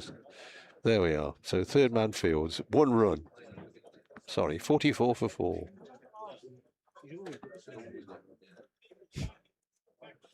What a pleasant enough day here at Cheltenham. The sun's not beating down. It's not ridiculously hot. It's almost hoodie weather. Wait in bowls, and this time forward defensively, pushing away on the offside. 44 for 4. Price has 16, and Borman has 9. He could have 15. I can't tell him. 15. 15. Yeah. My old eyes. A digital scoreboard and the sun shining on it, and not a great combination. There's a big dark cloud has just passed above us, out over the hills towards the South Cotswolds. Is White's next delivery, and this time raising his bat, stepping forward. Price lets the ball go through. It's a very patient knock. This is from Price. He's now faced 51 balls for his 15 runs. He hasn't had much choice, has he, really? No, they're not giving him much to hit, have they? But, yeah, I mean, short of really shimmying down or taking a big risk and stepping across, they're just bowling on that off-stump channel. And again, now this is driven. That's a nice shot. He's not going to beat Oliveira at mid-off, but very solid, sort of half a pace into the ball and then driving it away. That's the end of Matthew Waite's over. And he has 1 for 16 so far. In amongst the latest raft of bad news, with bit of spin, more injury. Yeah. Yes, we are. Yeah, some spin, and not just for 1 over either. Before lunch, but yes, the latest raft of injury news from a Gloucestershire point of view. The good news story: the 2-year extension for Ollie Price, and there've been an awful lot of concern in these parts, especially after those departures over the winter, including Ollie's older brother Tom, who's now at Sussex, and Ben Charlesworth, whose departure was announced before the start of the season even. There's serious concerns amongst supporters that they might be losing Ollie Price as well, but that is not happening. He signed a contract to the end of 2028. But Fateh Singh, with his left arm spin, is bowling from the college lawn end and stretching forward to defend his Borman. So this will be our first look at if there's anything already out there in terms of gremlins. As Borman covers up, pushes away to extra cover, and there's no run. I was definitely told from the point of view of a permanent injury sub, as Borman defends again into the offside. But I'm continuing to doubt myself now that Edavalatha is not actually on the field, and it hasn't popped up on any online systems. This is full driven misfielded at cover by is that Gibbon there? Yes, it is. It is. We will check at lunchtime. A slight fumble to allow Borman a single. Moves his score up to 10. Gloucestershire 45 for 4. Price scraping away his guard, having to bat in his crease for the first time, but immediately gets that front foot as far down the pitch as possible and blocks it into the offside. If he's still there at lunch, Price, he'll have done a darn good job for his team this morning. The carnage around him. Singh in on the back foot. Price thinking about working the ball into the onside. He does do that, but only a matter of a couple of feet. So a good start from Singh. No obvious massive tweak there, but it is the first morning. Gloucestershire 45 for 4. And it looks like Bayer Swanepoel is going to come on from the chapel end. Indeed he is. So replacing Matthew Waite. Interesting. 1 over and then decided he didn't like it. Yeah. This pitch being the furthest towards the Sanford Road side, it will be the one which has the most pronounced slope on this square. So whether that was bothering him or whether it was, sometimes it's a little bit up and down as you get to the actual takeoff point, so maybe it was that, I don't know. Swanepoel in bowls, and this is down to third man. There is a fielder there, and he gets a bit of a nasty bounce down there. It's Ben Alice, I think, down there, but gets the ball back in, so they go through for a single. Yes, I mean, regular persons who attend here or have watched here will realise that the actual school square is away to our left. So Swanepoel begins his run up on the square that the school use, and this square that the county championship use is further to our right. I mean, it's bang in front of us. We get a great view from here.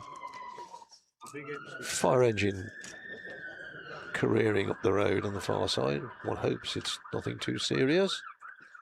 Swanepoel in, but that's a lovely shot. Really nice. Got the elbow point. Drove that into the offside. Got absolutely nothing for it because it was straight at Tom Taylor. So he's played a couple of those in recent overs. One went straight to D'Oliveira, and this one straight to Tom Taylor. Nice flowing shots. Have opened the blade a little bit more. Would have got 4 on each occasion. Got me staring at the traffic now, rather than the cricket. Swanepoel in bowls. Oh, that's a good ball. He's half forward this time, Price, and just zips away into the wicket-keeper's gloves.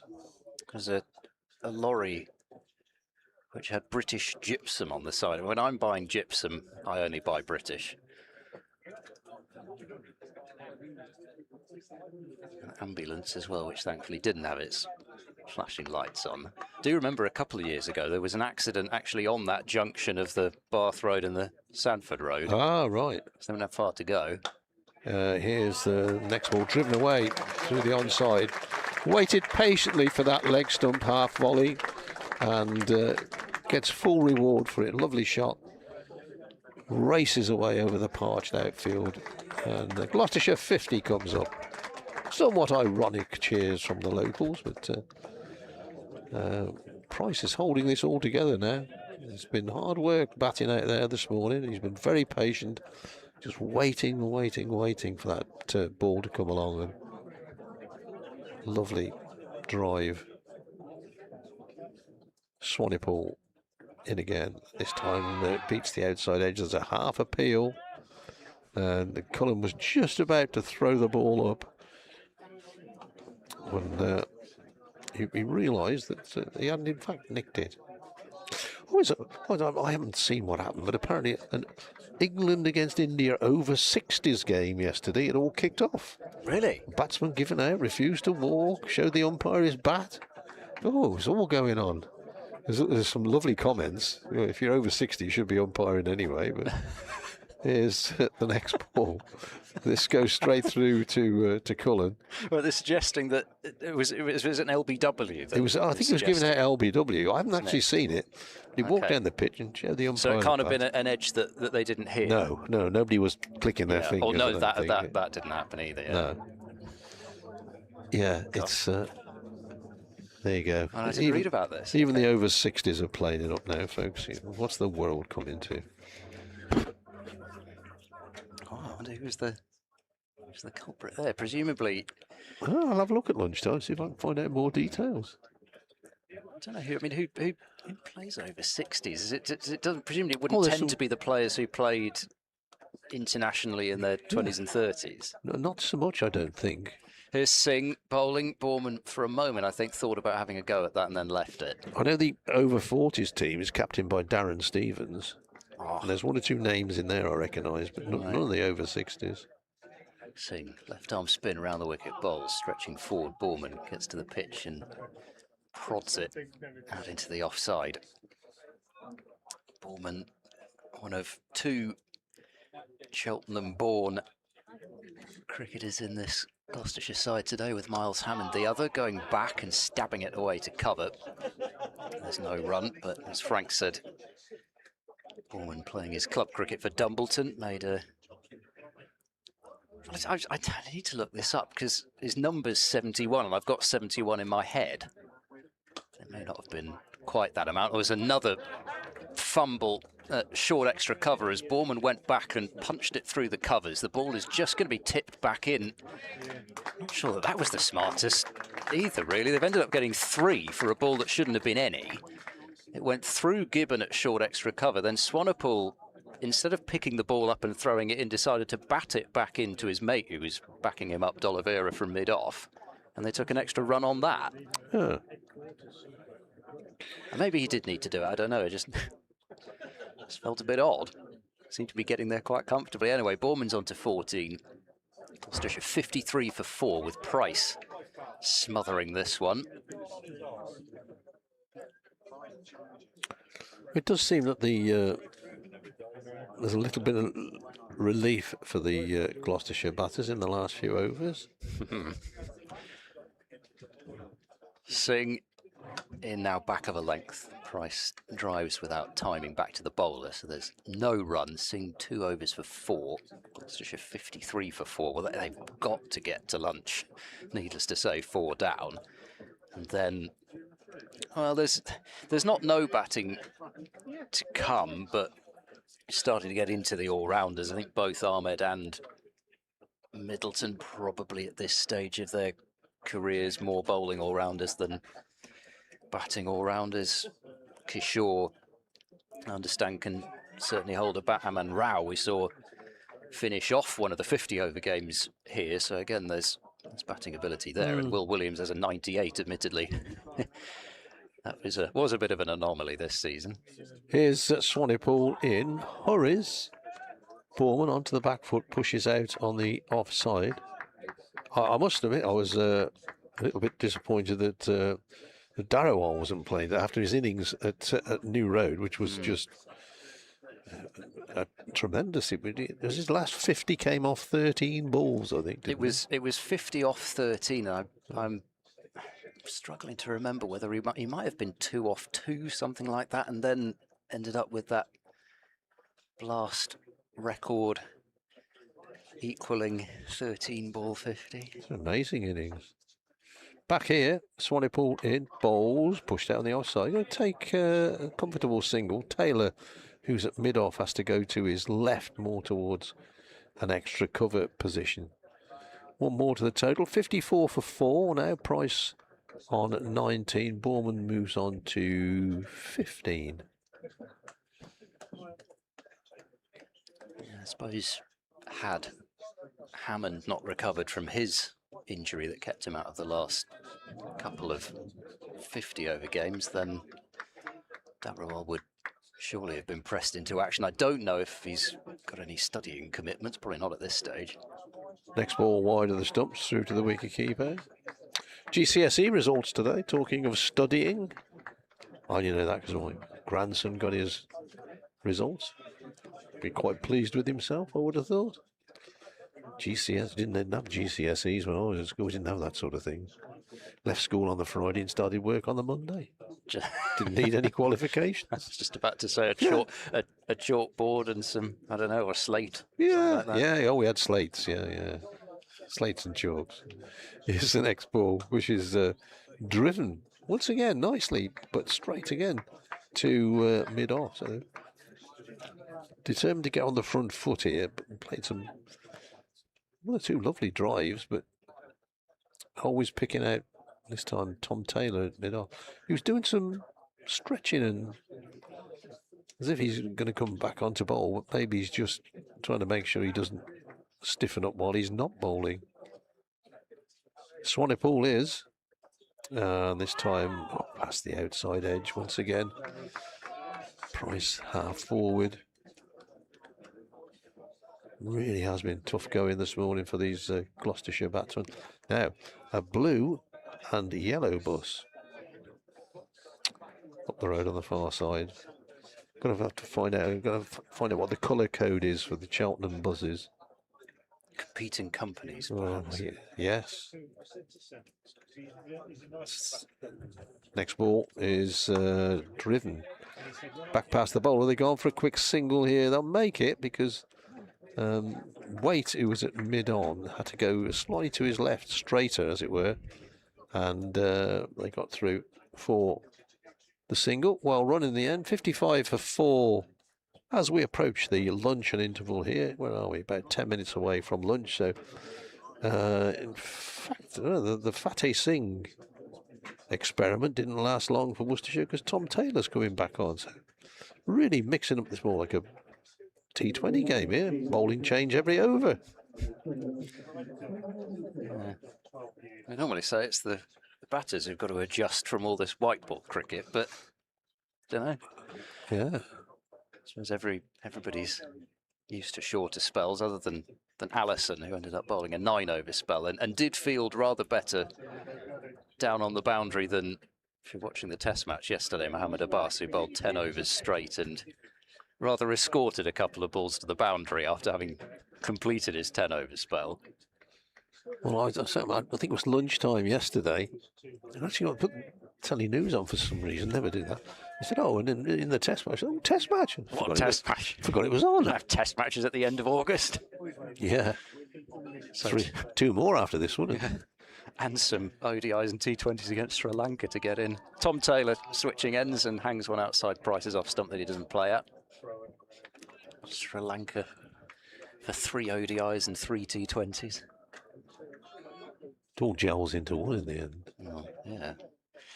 Although, one of the things I did not realise until only a few days ago when I was looking at some stuff around this game, speaking of quick turnarounds, I'll elaborate in a moment. 3 slips, Taylor over the wicket to Price, who's forward solidly behind that. Ball's picked up at mid-off, no run. The day after the 1981 Ashes series ended, there was a game played between the touring Australians and Gloucestershire at a ground in Cheltenham that was neither this one nor the Victoria ground, where they've also played. But it was a floodlit match that was played at the Prince of Wales Stadium, over on the other side of town. I'm quite sure what's going on here. We're having a delay. I think the ball, they've smashed the ball out of shape. I missed that. I was focusing on Price with his gloves off. I wondered if he had an issue, but he doesn't. So is that an athletics stadium? Yes, exactly. So there's a sort of grandstand over there and then athletics track. And so the day after the 1981 Oval Test, the Australians with Dennis Lilly, Alan Border, Kim Hughes, etc., they were all playing the very next day in a floodlit match. Apparently it was just, we are going to have this ball changed, by the way, so it's worked. We haven't had a wicket for all of, 45 minutes, so it must be the ball's fault. It must be. Get another ball. But yeah, this was apparently only the 3rd floodlit match that took place in this country. And I had no idea about it, never heard of it. And Gloucestershire won. Right. Beat the Australians with Lily Hogg, etc. Yeah. Many years ago, I think it was that long ago, it was Phil Neal's benefit for Worcestershire. And they played a match at Molineux because they were redeveloping Molineux, and it was big enough to play proper boundaries. Worcestershire played Warwickshire, but the problem was the pitch was very poor. It was a matting wicket, and it wasn't very good. I can't even remember who batted first, but I know that they were all out, and it was still daylight. Right. So it wasn't a so. Yeah. Well, we're going to have an hour and a half tea interval, so that we can put the floodlights on. And they had a cricket ball throwing contest, so you could run up to where the touchline was on the football pitch and throw it to the far end. And I always remember that, people were getting up to about the halfway line or something anyway. Alan Donald came on, and he threw the ball the length of the pitch. He threw it onto the terrace at the far end, which had got to be, 120 yards. Yeah, that was floodlit fairly early. Well, I mean, it wouldn't. I'm not talking about the 1800s floodlit cricket, but now look where we are now. Well, I was... Apart from a new road, of course. I was going to come on to something else from that in my review of the history of floodlit cricket. Again, I didn't... I'm sure there've been plenty of people who'd have gone to some of these matches. I'd never heard of it. Taylor in now with this changed ball, and Price defends into the offside. Just a matter of 2 weeks after this, they had something called the Lambert and Butler floodlit competition. So it was 10 over-a-side matches played in regional groups, so sets of of 3 teams. Gloucestershire were in with Somerset, and I can't remember who because they lost to Somerset. But anyway, Glamorgan? I think it was Glamorgan. So he played two matches and then a regional final. Taylor in driving is Price, and there's no run out to mid-off. Sorry, four teams, and then you'd win your regional final, and then these all happen on the same day. So Gloucestershire played Somerset at Ashton Gate. There were matches at Old Trafford, but the football Old Trafford, Selhurst Park, the Hawthorns. All right. And the finals were played the next day at Stamford Bridge. I don't remember that at all. Tom Taylor running in, ball's now let go by Price. So Ian Botham played at Stamford Bridge just a matter of weeks after the 1981 Ashes. Somerset lost in the semi-final. I think Lancashire went on to beat Leicestershire in the final.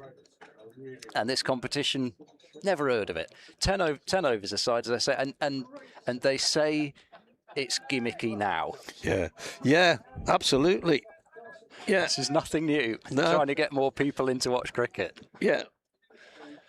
Last ball of this over, Taylor is in to complete it, and Price drives sweetly but straight to mid-off. So that is a maiden from Tom Taylor, and Gloucestershire's score remains 55 for 4. Very obligingly, nothing happened in the cricket to allow me to go on that diversion. It was a very good. It was a very well researched diversion there, Ed. Well, I can't remember that competition at all. Never heard of it, and this Australia Gloucestershire fixture, because the main reason I was looking, because it is 100 years since the last time the touring Australians played on this ground. And that got me to thinking, well, hang on, just double check that there were no other matches played in Cheltenham between Gloucestershire and the Australians, and then I found this one. Good work. Here's Swanepoel in, bowls driven, weight at mid-on, Fields, no run, 55 for 4. Where are we? We'll get one more in after this one before lunch, which will take us to, I can't see the overs on that board. How many overs have we bowled this We've had morning? 26 before this so one. it'll be 28. So on the over rate type of thing, we're supposed to bowl 32, but nobody ever does. Swanepoel in again, and this is turned away on the onside. D'Oliveira's got work to do at mid-wicket, which he does well. Nice solid shot there from Borman. These two just beginning to settle in a little bit for Gloucestershire after those early wickets went down. Bancroft caught Roderick, bowled Allison for 9. Phillips bowled Waite for 9. Hammond caught Hose, bowled Allison for 1. And in the same over, Bracey caught Libby, bowled Allison without scoring. An amazing spell from Ben Allison this morning as forward pushing away on the offside is Borman. No run. He finished 9 overs, 3 wickets for 5 runs. Tremendous spell. I was saying he had some fitness problems early season, Ben Allison, but he looked to be in decent rhythm today.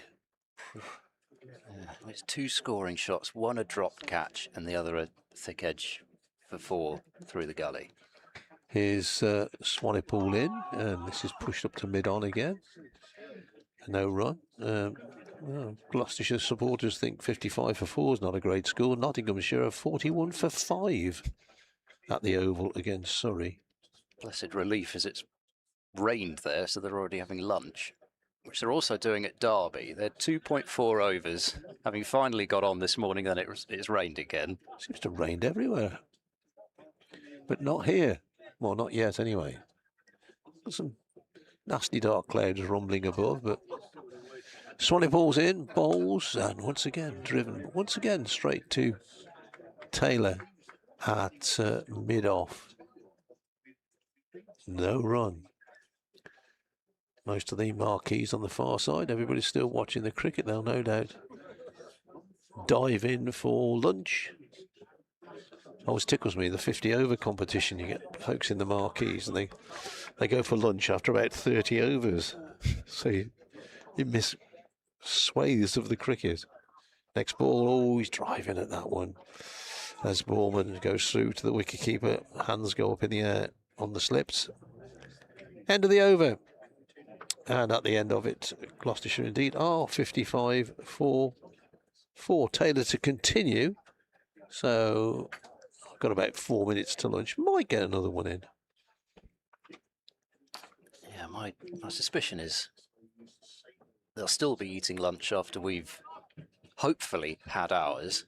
And there's always some sort of auction or raffle going on that is normally booming out across the ground. All important to raise funds for various causes, including the Gloucestershire team. Got to have a raffle. Taylor for his 8th over. Bowls now to Price, who covers up cautiously, and there's no run. The other thing that is happening, I believe, at lunchtime is in the boundary hub. Stephen Chalk is talking to not just Mark Elaine, but I believe there's quite a star-studded cast. He did give us Zahir Abbas is here today. Yeah, Mike Brearley. Taylor bowls. Price defends firmly on the bounce back to the bowler. And this is, I'm sure, be many of the Gloucestershire listeners who will remember Stephen Chalk coming on at Bristol to talk to us about the new book, which is Pack Your Bags, Brother, The Cricketing Journey of Mark Elaine. So there'll be a book signing going on there and some interviews. Roland Butcher's here today as well, a friend of the BBC commentary. Taylor is in and Price defends positively, but holds his bat up to Borman to say absolutely no run there. But yes, I've very kindly given my copy of this book, which will be fantastic reading, because he's not somebody that, I suppose, Mark Elaine, who always, I suppose, talks about himself very much. So well, he had an interesting journey into cricket, didn't he? Awful lot to say, yeah. Haringey College. Taylor in now, played away square on the offside, where Latigan doesn't feel cleanly, and then there's a bit of Mickey taking going on there. His hand shaken by Jake Libby at cover. Not quite sure why. Well, all the slips of the wicketkeeper were giving him some welly. I say Latigan, I was told it's not, is it? But as far as I know, it is. Well, what do you think it is? Latigan? Latigan. Oh, yeah. But I'm not going to say it that way. Put the South nobody African else on it. is. Yeah. Taylor over pitches, it's driven off, smashes into the stumps at the non-striker's end. For one moment, I thought we were finally going to get a straight boundary. The number of times, particularly Price, but also Borman, has driven the ball straight to mid-off. And that one looked as if it was ticketed for the boundary. And then the stumps got in the way. They say play straight, ignore them. Don't play straight. Well-fielded stumps. As if Worcestershire needed any more help to keep the run scoring down. The rate is, well, it says 2 and over, but it's not quite. Oh, slower ball from Tom Taylor, which loops through to the keeper. He bowled it wide of the off stump. Price wasn't interested in playing a shot, and actually the clock has just ticked over to 1 o'clock. So that was the last ball of the morning session that has been dominated by Worcestershire. Gloucestershire deciding to bat first, I'm sure, knowing that it wasn't going to be easy, but I'm not sure they really bargained for quite how tough it was going to be, particularly with Allison bowling 9 overs, 7 maidens, 3 for 5. He removed Bancroft for 9, caught behind by Roderick when he was keeping for his replacement. Joe Phillips was the second wicket to go, bowled to one that came back from Matthew Waite for 9. Miles Hammond nicked to hose in the slips for 1 off Allison, and James Bracey was out. Second ball also caught in the slips by Jake Libby. But Price and Borman, I mean, it's still only a 27-run partnership in terms of the runs, but they've been out there for 14 overs, and They've done well. yeah, just giving Gloucestershire some hope that they might really be able to kick on into the afternoon. But they've selected a team, Gloucestershire, or well, I say they've almost been forced to select, because I think they only had about 12 available players to pick from. I think they had a raffle. Those, yeah, the 12 that was picked for the squad, I think, is the 12 players that are available for Gloucestershire at the moment. So anyway, their team is very spin heavy, hoping that it's going to turn later on, but we only saw 2 overs from Fatih Singh where I don't think it really did turn. So at the moment, looks all set to be seen. And we've got what on earth is happening well, here? we've got a choir coming on, I think. Right, let's turn the microphones off quickly before we get into any we'll leave any rights issues. That's true. Yeah. We will all have some lunch, and we'll be back with you in just under 40 minutes' time for the resumption of play on this opening day of the 4-day match here at Cheltenham, Gloucestershire, 55 for 4.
Probably right.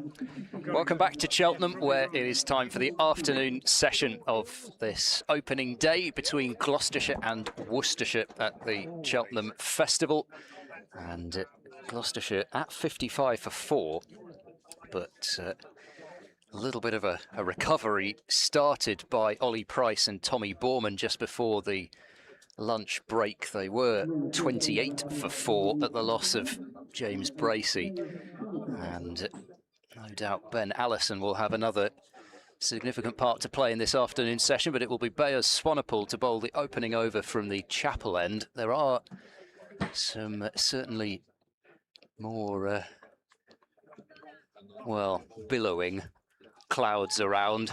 There's noticeably some rain falling in various parts, but thankfully not here, where we're ready to get underway, and we'll get underway as the game got underway with a boundary. First ball of the first session went for 4, and so does that one, and in fact almost to exactly the same area, except there was no leg slip this time, so pretty straightforward. Leg glance from Tommy Borman brings him a boundary, so Gloucestershire to 59 for 4, with Swanepoel resuming, having bowled 4 overs for 8 in the morning session, and coming in from the College Square with the chapels behind him. Now to Borman, who again is just tucking this one off his pads. He'll just get a single this time as he's got it a little bit squarer, but Borman has now levelled Ollie Price on 20.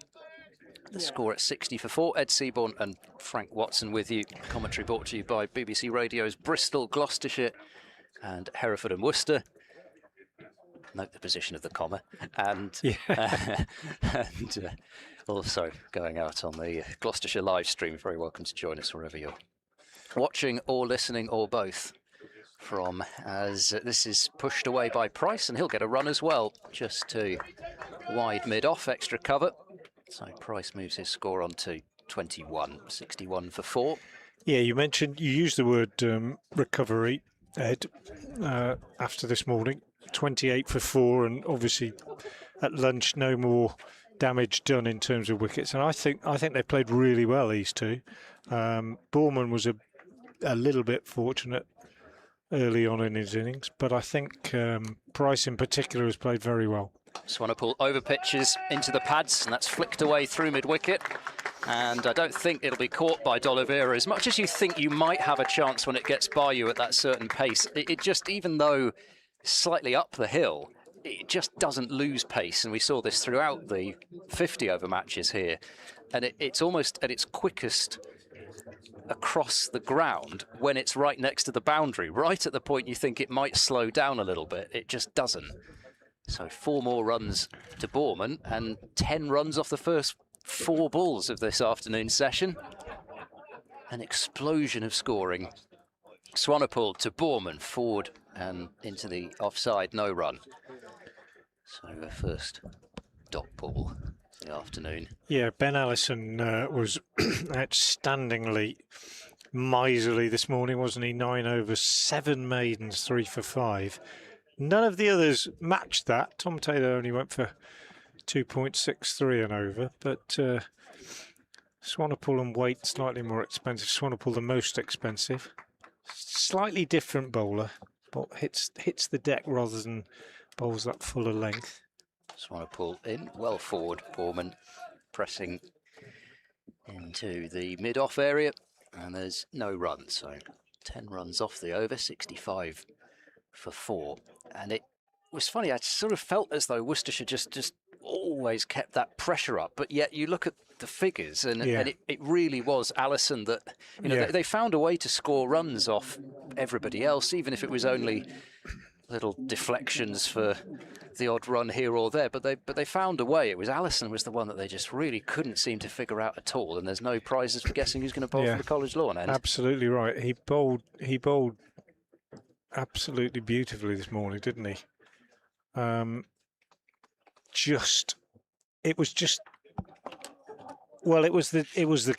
the classic top of off, wasn't it? And he didn't vary it. He just kept bowling the same delivery over and over again. And he'll try and do the same this afternoon, one imagines. And he does start right on line with a ball which is pushed to mid-wicket by Price. So, 65 for 4. The men out, if you're just joining us, Bancroft for 9, Phillips for 9, Hammond for 1, and Bracey without scoring. But the recovery being put together by these two young right-handers. 3 slips wait. Allison moves in from right to left as we look and takes him on the pad. There's a shout for LBW's. Price fell over that a little bit, but umpire Alex Wolf is not interested. He's batting quite a long way out of his crease, and he was forward as well. Yeah, he's a tall man. Nobby Price, it looked as if that was fairly high up on the pad. More than that, it's not the most straightforward to tell from a very deep point.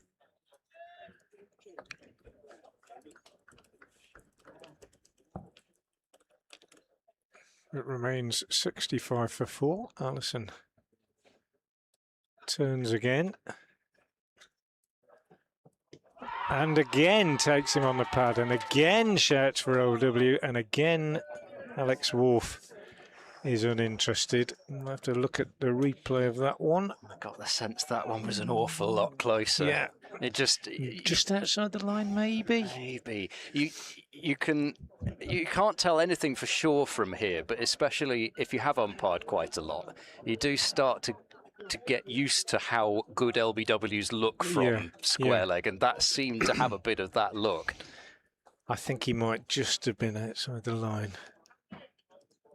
Ooh, I'm not sure. Marginal, wasn't it? It's a good shout. I don't know, maybe was Alex Wolf still worried about the height with him being so far down? Henry Cullen goes up to the stumps now, which is a good decision, I think, because he's going to keep Ollie Price at home a little bit more.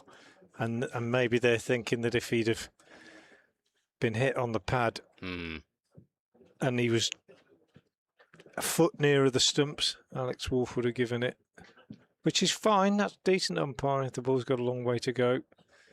Can't be 100% certain. So he's in again, and he's back this time, Price. Playing it back up to the bowler. But straight away, Allison asking more questions than any other bowler. It's funny, isn't it? You have 4 right-arm seam bowlers, all... I suppose not all exactly the same, but within the boundaries of right arm medium to right arm medium fast probably, and yet one bowler can just be sometimes just more suited than another for it. He's in again now and he bowls, and this is edged. Good fielding by Latigan in the gully, diving to his left, returning from injury. Dan Latigan had a hamstring injury which kept him out of the white ball competition. Assured me this morning that he was fit and raring to go.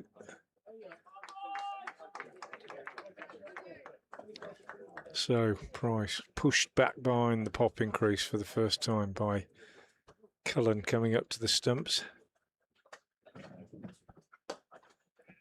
Drives this one on the offside. Good. Tumbling stop by D'Oliveira at mid-off. No run. End of, guess what? Maiden over. 10 overs, 8 maidens, 3 for 5. It just had to be stopped, didn't it? You just knew, even though that I think that's the first time we've seen a really attacking shot against Ben Allison, and even that didn't produce any runs. Yeah, I think Price might be a bit of a lucky boy looking at the replay of the second LBW shout, but always impossible to tell without any sort of tracking, but certainly looked a very good shout. Here's Swanepoel bowling to Borman, who allows the ball to come to him and just defends out to mid-off. And as I said in the morning, session born in Cheltenham.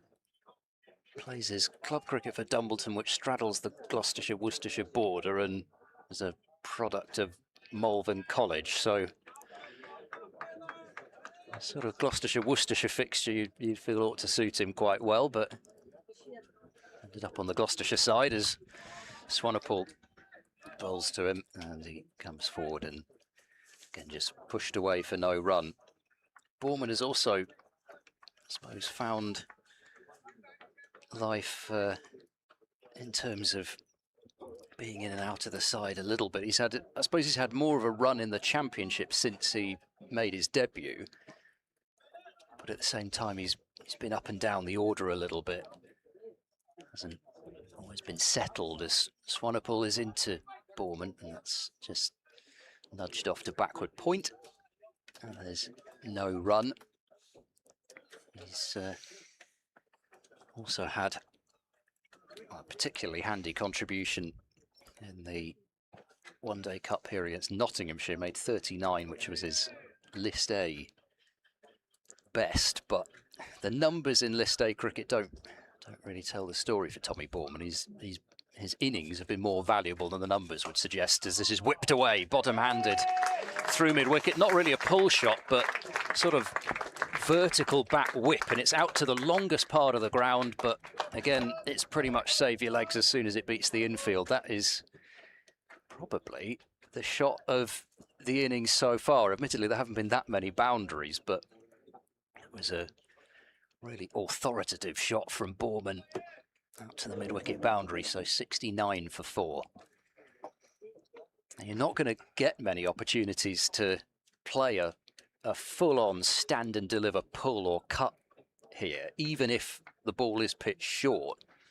Bourman, possibly with the benefit of having played on these surfaces, well, on this surface especially, before realising that, as this is full and flicked away. It's another good-looking shot from Bourman. It'll bring a dive out from D'Oliveira, who's just been moved out to the deep mid-wicket boundary and does well.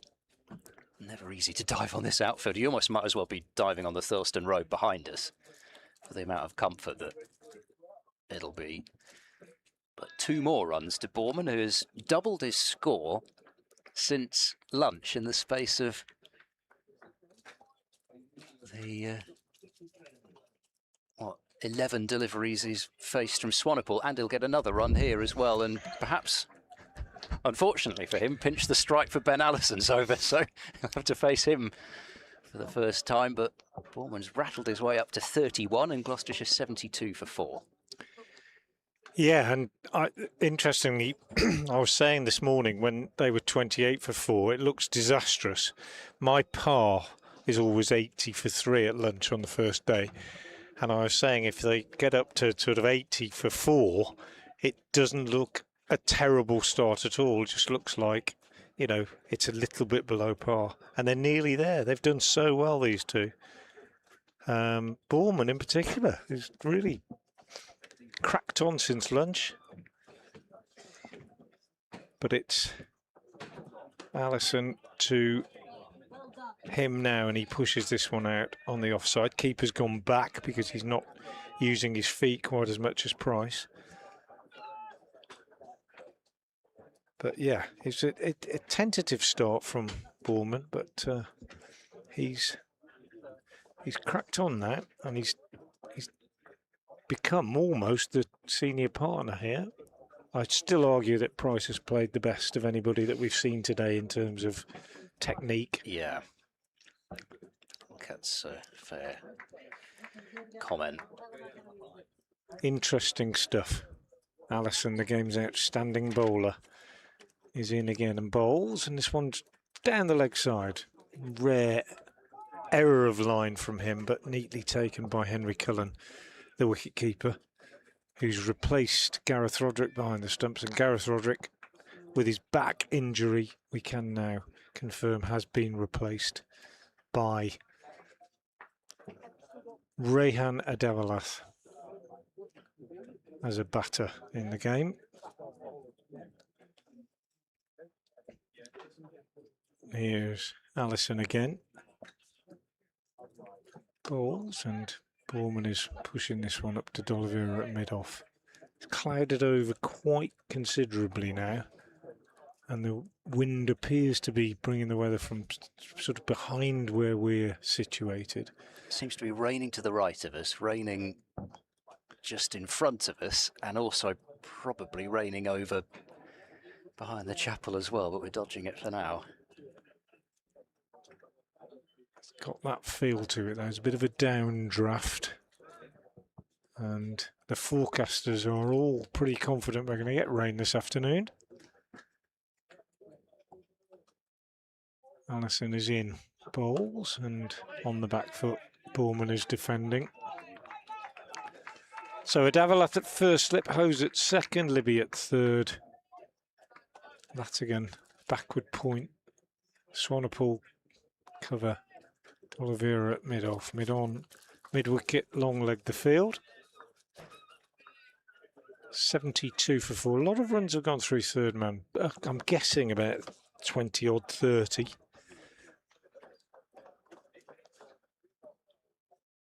Could have made it tighter. Allison again in his 11th over, bowls and takes Borman on the pad, and they go through for a single. In fact, he's got a bit of bat on it.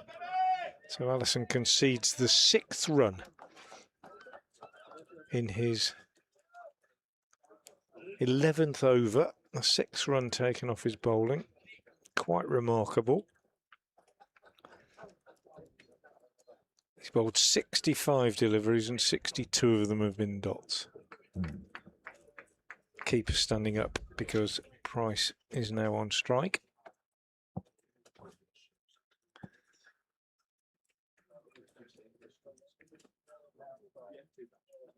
Some bowls. Oh, goodness me, goes back Price, and not quite sure what it's come off. Might have missed it and hit Cullen. Yes, it certainly looked as if it... End of the over, one off it. Yeah. 73 for 4. Need a slow-mo for that. It certainly has hit Cullen. I don't think it hit anything else. I think it just caught him sort of midship somewhere. But I suppose that's the issue with Allison getting the movement that has been out there. So it's, can you... Yeah, you know, can you take an edge that's I'm looking at that again. If that's the right delivery, I'm looking at a replay of, which is a big if. Yes, cut back a decent amount. I don't know that you'd say jagged, but certainly cut back. Not surprised Price missed it. And now already a change. Swanepoel's out of the attack and Tom Taylor's back and beating Borman straight away. So making D'Oliveira, I'm sure, feel that he was right to make that quick change. Swanepoel leaking runs to Borman especially. Worcestershire just knowing that they need to keep their stranglehold here. It's been something that you do see at Cheltenham. A lot of places, really. It starts to get a little easier as the day wears on. Taylor in now, and Borman's squared up there. He was initially hopping back and trying to work that one into the onside, and I think it just straightened a bit on him. And he's signalling as such from... they do, don't strikers' end, yeah. Yeah, a lot of chat out wrist, there as well, yeah. Well, exactly. I couldn't just have initially selected the wrong shot for the ball. It was definitely a ball straightening a bit. I think actually, in fairness, looking at the replay, it did straighten on him a bit. So there's still movement there off the surface. Taylor to Borman, well down the pitch, and won't get a run here out to wide mid-off. There's all sorts of entertainment at lunch. I can't imagine, even in terms of Cheltenham Festival standards, we've had quite this much going on at lunch. Not only the great and the good, and the marquee over on the far side. As I mentioned before lunch, Zahir Abbas is here today. Mike Brearley, Roland Butcher. Lots of books being signed over there with Stephen Chalk at the helm, as this is turned away backward a square by Bournemouth, thinking about 2, but Swanepoel's across well from mid-wicket and they just settle for the single. So Bournemouth moves on to 33, 74 for 4 as a gull perches itself right on top of the electronic scoreboard over there. And we also had something I never thought I would see at lunch of a county championship match. We had a choir down below us singing songs by the likes of the Killers, Miley Cyrus. Very county championship-y, as this is defended straight back up the pitch for no run. And I did particularly enjoy the part where the members stand down below us were asked to clap their hands. Everybody clap your hands. And unfortunately, there was a woman on the back row of the choir who had her arm in a sling. So quite difficult for her, but anyway. They all seem to be enjoying it. They had a good time, and yeah. Well, live entertainment in between sessions. Taylor bowls back of a length. Price stabs it down into the onside and was hoping to get that a bit finer for a single, but it's too close to Swanepoel, so he sends Bournemouth back. Just the 1 run from the over. 74 for 4. Gloucestershire have added 19 runs since lunch. Yeah, they've consolidated a recovery that they put together in the second half of the morning session. That said, if they were to lose another wicket now or 2 even, then Worcestershire would be very much on top again. Puzzled again by the light improving, sunshine again now, suggesting that we might just get through this early afternoon session without any rain. Allison is in, bowls, and that's nicely played by Tommy Bournemouth off the back foot. He's going to get 4 for this, driven through the covers. Again, D'Oliveira set off in pursuit, thinking he had every chance of catching that, but even though it was slightly uphill, it races away over this parched outfield. And that is the 50 up for the partnership between Bournemouth, who's made 37 of them, and Price, who has made the rest. And that's the first boundary off Allison other than an edge to third man this morning. Sort of Atherton-esque, I would say. Yes, it was a very good shot. Punch through the covers, not really off the back foot, but just hanging slightly back. Allison bowls, better length this time, a little bit fuller and a far less certain shot from Bournemouth, who's just playing it over and over again in his mind. Yes, good description. Atherton-esque. Finds the boundary without appearing to really whack the ball, just steered it through the covers. Yeah, he's played really well, Bournemouth, particularly since reaching about 20, I think. Allison is in again to him. This one's down the leg side, and again gathered by Cullen, who then flicks it back underhand to the slips.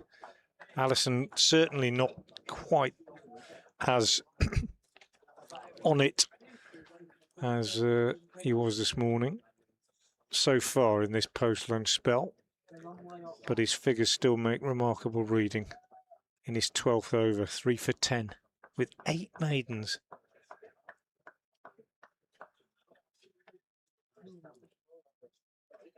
Sunshine all over the ground now, lovely scene as Allison moves in again and bowls, and again this is down the leg side, and Bournemouth tries to swing it away on the leg side. Is taken on the thigh pad and the ball dribbles down behind square and is gathered by the keeper, Henry Cullen. Exactly that sort of issue that I was talking about in terms of the back foot shots. You almost just cannot stay low enough. If it's at all short and you're thinking, well, I might be able to swivel on this and pull it away, but that can happen. Yeah, it's going to get trickier as well, this pitch, I think. It's also because Bournemouth is particularly cutting. Bournemouth actually was out both times in the one-day cup matches here, dragging the ball on from outside the off-stump, trying to cut. Yeah, and that's always an indication of an unreliable bounce, I think. Steers this one down into the gully, Latigan Fields. I don't think batting's going to be straightforward in the third and fourth innings in this game by any means. Gloucestershire have 2 spinners in their side, and it is a used pitch, and it's had a lot of the grass raked out of it. It's going to deteriorate, be tricky. Not impossible, it's going to be tricky. Still going to get value for your shots, that's for sure. Absolutely, as Allison is in again and bowls and whipped away by Borman, but straight to the fielder at mid-wicket this time. That's the end of the over. 78 for 4. Allison now 12 overs, 8 maidens, 3 for 10. Borman has 37, Price has 21. I do hope that Borman continues as he's going. Really doesn't feel as though he has to change the way he's playing it as his innings develops here, because he's with the exception of one drive that he went harder at before lunch, he's really, I suppose, reined himself in a little bit, but still found a method that has worked well so far. So I hope he realizes that he's got the right idea. Now he's just got to do it for a small matter of another couple of hours or something. In comes Tom Taylor to Ollie Price, who is gently forward and just guiding this one out into the offside. There's no run. Price 21 off 88, but I mean there've been times when I suppose if you're 21 off 88 in some circumstances, you're starting to get a little bit twitchy. But again, because Price has had to weather the storm, particularly from Allison early on, as he lets this one go wide of the off stump. It's not that it's been much easier for Borman for his 37, but Price has had to really dig in and apply himself, and his innings is worth to Gloucestershire a lot more than the 21 runs would suggest. Yeah, I'd agree with that. Gives himself the chance, if things are to get a little more straightforward in the afternoon, and as the ball gets a bit more out of shape as well, to score some runs eventually. But for now, it is watchful defending, and in this case, leaving outside off stump. Taylor into his 10th over. Allison completed 12. Swanepoel a 2-over spell since lunch. Matthew Waite bowled 5 overs in the morning, and we only saw 2 overs from Fateh Singh. I did see Sai Kishore down to our left around the dressing room area. He's a tall man. He is, isn't he? Taylor in now, can't tempt Price into a drive in a portion of the bat, maybe with a bit of boot as well into the onside, but there's no run. Gloucestershire do not sign anybody under about 6'2". It doesn't matter whether they're well, actually, Darcy Short was the exception. Darcy Short. One extreme. See what you did there. He is. Well, it's nominative determinism. Not the tallest man, Darcy Short, but in terms of 4-day signings, it always seems to be people over about 6'3". Taylor bowls, Price way down the pitch and blocking into the offside. He's not beyond the marker for the danger area when he starts, but he's coming down that far that I think by the time he's finished, he ends up on the danger area. But as long as he doesn't start there, I think he's okay. And also, as far as Gloucestershire are concerned, they'd want Price to be getting down the pitch as far as possible for some possible landing areas for Kishore as well. Taylor to complete this over, and that's steered away towards backward point, and that is another maiden for Tom Taylor, who went for quite a long time without one, but is now, I think, bowled something like 4 maidens of his last 5. Found a bit of rhythm, hasn't he? Yeah, definitely quite expensive early on. Don't have to look back too far also in terms of a match where left arm spin had a serious part on this ground or between these two sides. Right, I was going to say, yeah. Certainly last match, Van Buren with his best match figures with 4 wickets in both innings, and then Fateh Singh with a 6-for to help Worcestershire win that game. But on this ground last year, Tom Hartley was he? The destroyer in chief, made 130 batting from number 10 and then took 11 wickets in the match. Here's Ben Allison in to bowl, and he beats Price outside the off stump with a good one that might just have gone the other way, I think. I think it's probably time for you to have your lunch, Head. Oh, yes. Okay, good oak. Bradders are going to come back in alongside me.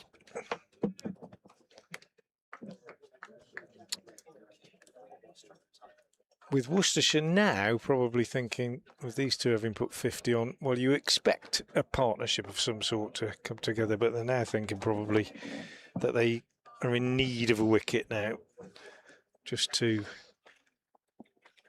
make sure that all that early promise this morning isn't wasted.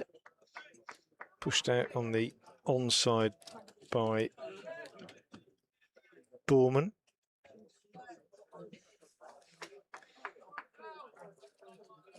.78 for 4 then, and the cloud has covered the sun again. Quite chilly at times when that happens, but looking very black over Bill's Mothers. Yeah, it is. Coming from behind us, we can't really see what's imminent. It doesn't look very good over there either, as I look out across the hills away to the left, pushed out on the offside again by Borman into the gully. But the forecast percentage chance of rain was very, very high, and it has not materialised, and that was even late morning, really. Just got an alert on my phone of a lightning strike 5 miles from Malvern. Oh, really? So it's not far away then? No. Is that because your phone just tells you whenever lightning strikes near your house? It's one of the many apps that one can... What, lightning? Yeah. App? Oh, right. No, it's a general weather app. Oh, okay.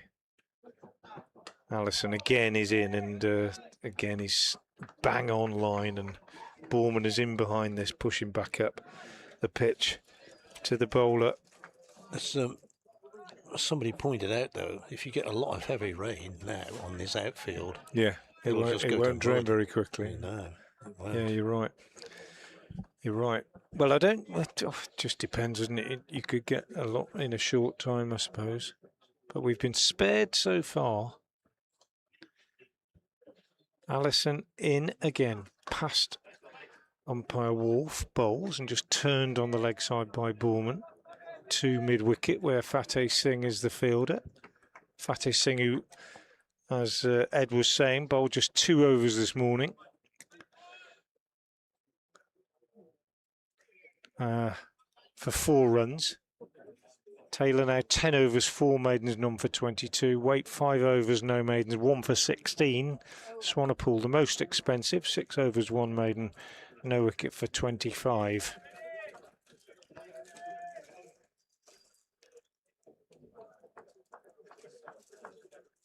Here comes Allison again. Bowls, and Borman is forward, pushes out on the offside, and that is the end of the over. Allison's 9th maiden. It's remarkable. 13 overs, 9 maidens, 3 for 10. And he appears to have rediscovered his rhythm from this morning. But these two standing firm, 78 for 4. They've done well, these two. They have. Tough out there, and runs have not been easy to come by. Was that one over from Swanepoel post-lunch where they got a couple that they could give it a whack? A couple of nice half volleys. Here's Taylor, Chapel End in bowls, and that is, that's a pretty loose drive there. Yeah, it's a from rare Price. one, isn't it? Yeah. Almost as if it looked. The most secure, I think, Price, don't you? Yeah, but his eyes lit up at that one. Yeah, Didn't they? And a little bit of width. I'll give this a good old smash through the offside. Mm. Lunch is finished for some in the marquee, but others are with their backs to the cricket. Well, you pays your money and you take your chance, I always say. Yeah. 78 for 4. Next ball is he's back in the groove there. Price nicely forward, solidly behind that one. What we haven't got here today, Braz, is the ladies' day. They're usually more tents at the other end of the ground, and my wife has been a guest at that ladies' day on a couple of occasions when I've been here recently, and I've been over to see her and her group at various times, and they have paid no attention whatsoever to the cricket. No. They could be horse They racing. could be they could be anywhere. Yeah. Yeah. Could be. As long as they are served by waiters. Yeah. Here's Price again, coming forward. Sit down into the ground, and D'Oliveira at mid-off does the fielding. But as long as they were served by waiters and there was a bar and a plentiful supply of fizzy drinks, they are bringing very happy. money into the ground, so they are. But they're not here. It's a bit different now. It's a different time of year as well, isn't it, for the festival? Well, I was talking at lunchtime with someone who knows about these things. The trouble is, you've got they're just trying to fit it in. As Taylor is in bowls, pushed down the ground. Yeah, with the other rescheduling issues as well around the game at the moment. They get 2 county championship matches in the middle of the summer, so could they play both here? Then they want to play a couple of one-dayers here, don't they? So it's just trying to fit it all in. It's impossible. Very difficult. It all has to fit round the 100, of course. So, but it's a lovely scene as we look out across cracking. The marquees and temporary seating around the ground. Lots of plastic chairs at one end as well. Quite a number of Worcestershire supporters here today. Seen them walking around, as you'd expect. Oh, yeah. Yeah. Came here with my dad many years ago. Next ball driven. That's a nice shot. They're going to go, they're in trouble here. If he hits, he's out. He doesn't. And he gets away with it. It was pushed into the covers, and there was a lot of confusion with the batsman. It was a good stop in the end by Ida Valath there, and he hurled at the stumps at the non-striker's end. If he'd have hit, well, he basically Borman wasn't in the frame, but he missed the stumps, and there we are. He could have gone underarm, couldn't he, if he'd have wanted to? But they practice so much, don't they? And didn't miss by much. What do you reckon he was, about 7 or 8 yards away by the time he threw? Yeah. It was a good stop initially.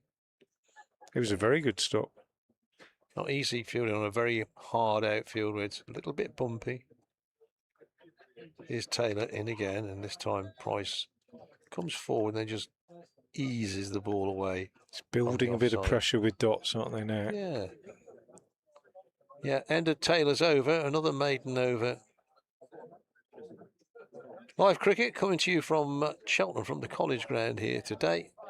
I'm Dave Bradley, Frank Watson alongside me. Ed Seaborn will be back on a wee bit later. Nice to have you with us, and trust you're enjoying the cricket as much as we are. I've got to say, those dark clouds are really coming in. They are like 3-day bruises. Yeah, they are really. I'm not quite sure what's behind us. Actually, not looking good behind us either. It could be that the rain is imminent. At the moment, the ground is bathed in sunshine, and if you didn't look any further than the actual ground, it looks like a perfect day. Ben Allison, he's moving from right to left as we look. White marquees behind him. He's in and he bowls, and that is beautifully driven through the covers by Tommy Borman for a boundary. A rare half volley from Allison, and Borman does not miss out. It's important when there are lots of dots around, as there are at the moment, not to miss out when you do get a chance, which is why perhaps Price went a little bit hard at that one that Bradders was describing in the previous over from Taylor. First ball of that over. First ball of this over has been dispatched. What will Allison's response be? He's in. Bowls slightly slower ball. Takes Borman on the pad, runs away on the leg side for a single. Leg by, signalled by umpire Wharf. What was really noticeable when he drove that ball through the offside, pretty much along the ground, and it hit something, I don't know what it hit, probably the old wicket end, and it really looped up in the air. Yeah. It's not an easy outfield to field on. No. And it is so quick. I mean, it really is. There won't be many threes in this game. No.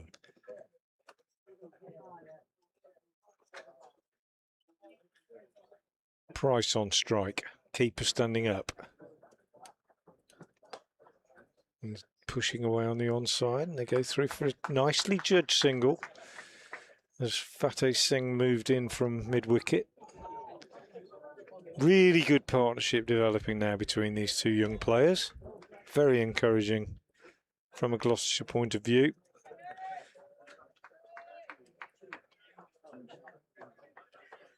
But Worcestershire still, particularly with Allison bowling, confident enough in the likelihood of a wicket to have 3 slips in place. And there's exactly why, as that one goes past the outside edge. As Borman pushes forward, and I think he might have had a word in his ear from Ben Allison there. But he got away with it. Yeah, definitely feeling in the cloud, I think. Sun's now gone. As little blue sky as we've seen throughout the day now. And it's just changed. The atmosphere's changed. It's got a bit chillier. I'm regretting the shorts, I have to say. I don't think we haven't got any. Nobody's reaching for the brolly yet, but they might be soon as Allison bowls. And on the back foot, Borman plays this up to D'Oliveira at mid-off. Worcestershire have seen Gareth Roderick, who started the day keeping wicket, and in fact picked up a catch this morning, the first wicket to fall, has left the field and been replaced permanently in the game by Rehan Adavalath, with Henry Cullen taking over behind the stumps. Fortunate to have a proper wicketkeeper to take over in the circumstances, although I suppose if they hadn't, Allison bowls, driven again up to mid-off and there's no run. If they hadn't, they would have been allowed to fly one in, I guess, because it's a specialist position. But they had one here, and Avalath comes in as a batter. Roderick, out with a back injury, will play no further part. 84 for 4 at the end of the over. And it's going to be Tom Taylor to continue from the chapel end. As explained earlier, he actually starts off on the square that is used for the college games, and there's a slight dip as you come off the end of the square, probably about 6-7 meters before the stumps. So it's a bit of a you kind of go downhill and then onto the flat where he goes now, and bowls wide of the off stump through to Cullen, the wicketkeeper. Lots of movement around the ground post lunch. Ice cream man on the far side. He's got a couple of customers. Needs the sun to come back out. There's a Greek something, I suppose, some Greek cuisine being sold on the far side as well. Bouncy castle. And as ever, there's a cricket match going on the far side. Some youngsters having a game out there. Taylor in, bowls off the back foot, pushing into the offside by Price. No run to be had. Libby, the fielder for Worcestershire.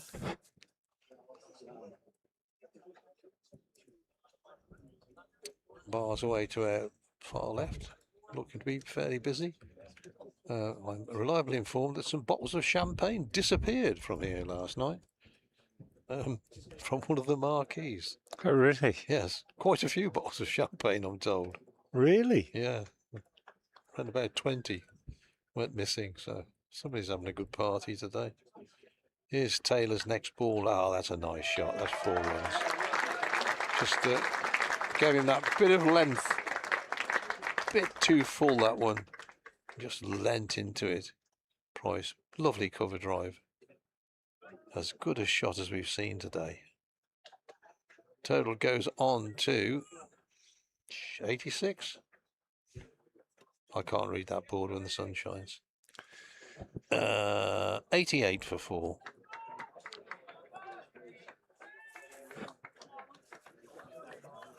Lots of clapping of hands from the Worcestershire fielders. Another wicket here. They're still well in as it bowls his Price forward, pushes down the pitch. So 88 for 5 or 90 for 6 becomes a different story, doesn't it? Yeah. But they have done well. I've been really impressed with these two batsmen, that is. Stuck at it. It's not been easy, but now they've just had 1 or 2 that they can hit. 2 juicy half volleys, and they've made the absolute best of them. Just 2 slips now. Allison and Hose, the Worcestershire slip grabbers. Next ball through to the keeper. No interference from the batter at all. Bright sunshine again now. Yeah. Not for long, I think. I'm just looking at the flag away to our left that indicates that the cloud is actually coming from behind us. But that's horrible mucky stuff coming away from the west. West? Yeah, it's the west, isn't it? Yeah. Yeah, I think so. Yeah. Southwest. Traffic still quite busy on the main road. Buses every now and again. Lots of different colours. Here's Taylor's next ball. Pushed away on the offside. And there is no run to be had. So the score is 88 for 4. If you've just joined us, Bancroft caught Roderick, bowled Allison for 9. Phillips bowled Waite for 9. Hammond caught Hose, bowled Allison 1. And then Bracey caught Libby, bowled Allison without scoring.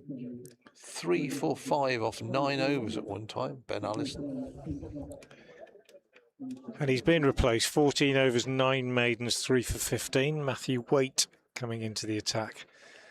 5 overs, no maidens, 1 for 16 this morning. He bowled from the Chapel end. He's coming on from the other end today, this afternoon. I've said I'm looking forward to seeing Sai Kishore, the Indian left-arm spinner, who Gloucestershire have drafted in for the last 6 games.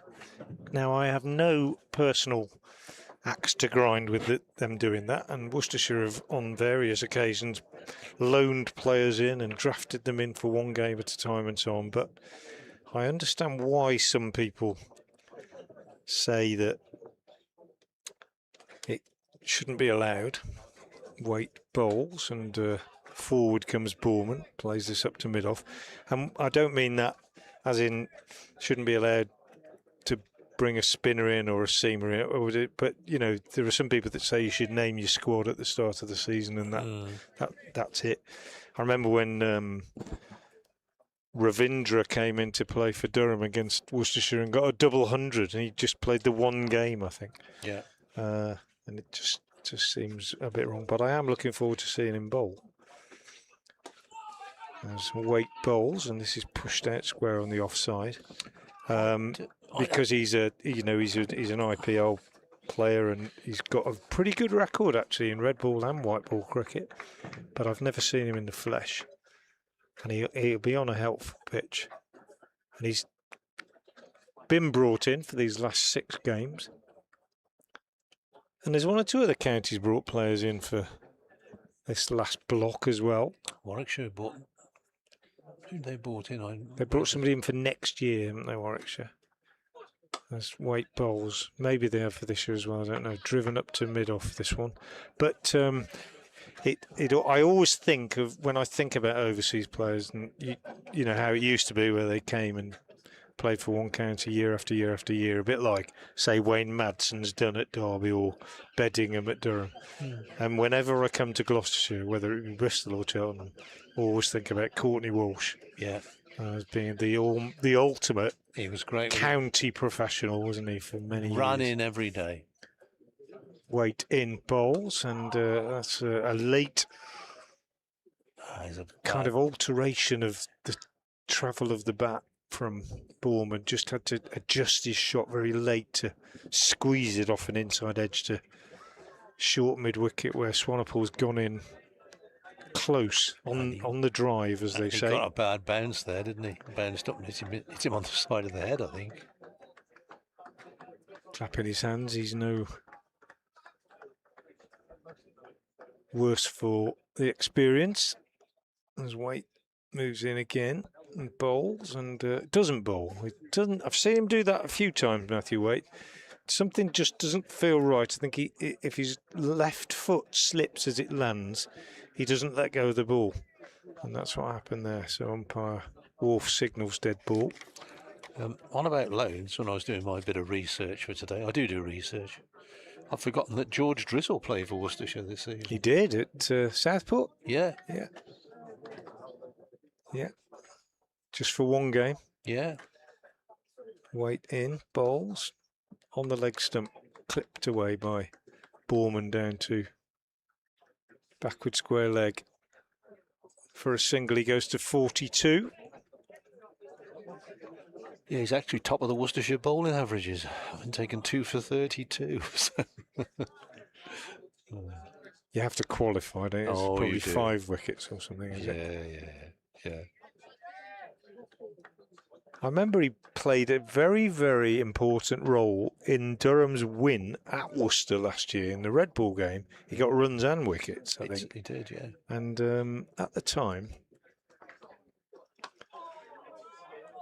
and driven up to mid-on, and the end of the over, 89 for 4.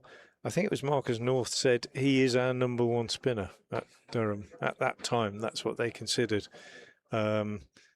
He's fallen down the pecking order quite a bit since then. So much so that he was allowed out on loan. So few finger spinners around. Bright sunshine again now. It's the end of the over from Matthew Waite. His figures now 6 overs, no maidens, 1 for 17. I think. But the sun on that scoreboard makes it almost impossible to read it. It is 1 for 17. And it's Here's Taylor. Tom Taylor from the Chapel End. That's steered down to third man, where there is a fielder. One more to the Gloucestershire total. It's quite a bizarre scene here now because there's dark cloud all around, but the sun is shining. Yeah. We must be in a little pocket of sunshine. Yeah. So I'm not sure. Very dark, isn't it? Yeah. Away beyond the chapel. Very threatening indeed. On the hills. It's like a scene from If. Yeah. Which is filmed here, wasn't it? Yeah. The chapel scene. Well, all of it, I think. That was a weird film. It was indeed. Good theme tune.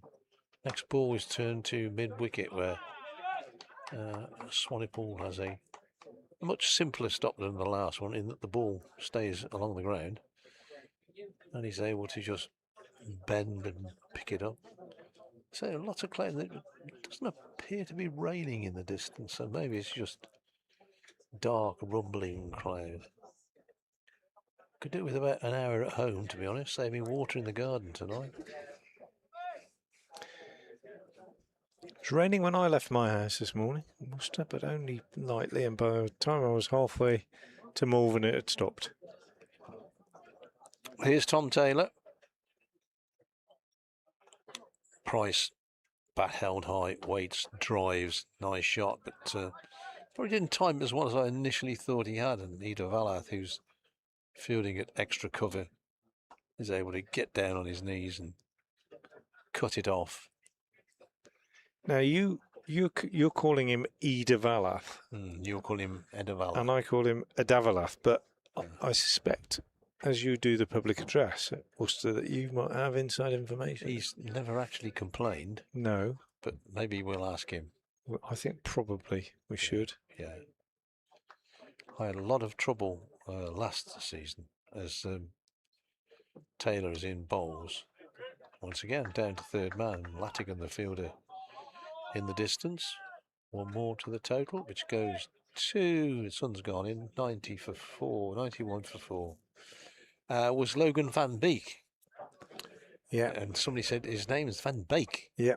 Anyway, I went and asked him. And he said, well, basically said, in this country, everybody calls me Van Beek. Yeah. He said, but if I was in the Netherlands, I'd be Van Beek. Yeah. He said, so you can please yourself. So say what you like. Yeah. Very nice man. And, as I've said a few times before, as he Taylor. told me, Bowls. Nice. Short from Taylor. Back foot. Pings it away to the extra cover boundary. Lovely shot. Beautifully timed. Rolls. Didn't roll. It races down the hill to the boundary. 95 for 4. Logan Van Beek is related by marriage to Brett D'Oliveira. Is it really? Yep. He told me. He even gave me a piece of paper with the family tree written on it. Huh? I think his mum was married to... Oh, I can't remember. Taylor in. Forward, pushing into the covers. Maybe his mum's sister married Basil's brother or something like that. Oh, okay. Anyway, yeah. And as Michael Caine used to say... Not a lot of people know that. Yeah. 95 for 4. I'm not... somebody told me once that he never actually said that, but Peter Sellers Yes. on something like Parkinson said that all he ever says is not a lot of people know that. But I'm not ever sure that Michael Caine ever... I think he did afterwards. Yes. Because he kind of played up to it. Somebody used to do an impression of him standing at the window, looking out the window, saying, Oh, that was... Mrs. was that in the Fast Show or something? Yeah, it was, yeah. Yeah. Mrs. Smith I at am- number 47. I am a nosy neighbour. Yeah, Was that that's it? it. Anyway, back here, the sun's gone again, and these two young Gloucestershire batsmen, Ollie Price, the more experienced, but the junior partner in this partnership, and Tommy Boorman are putting together a vital partnership here as Price plays the first ball of Waite's new over away on the leg side. He's been, as we keep saying, the solid one, Price. He's faced 111 deliveries for his 27, and I think he's made fewer mistakes than any other batter in this game. Boorman has been more flamboyant, 47 off 83, with 8 fours. Boorman has played really well as Waite bowls, and Price again is well forward.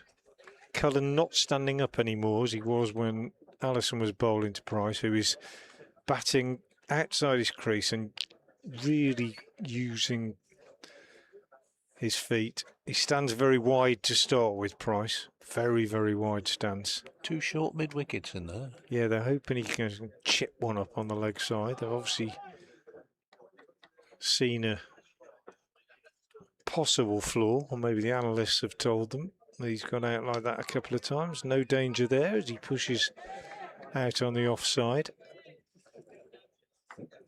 Sometimes, I've talked about this before, in relation to batters with very wide setups.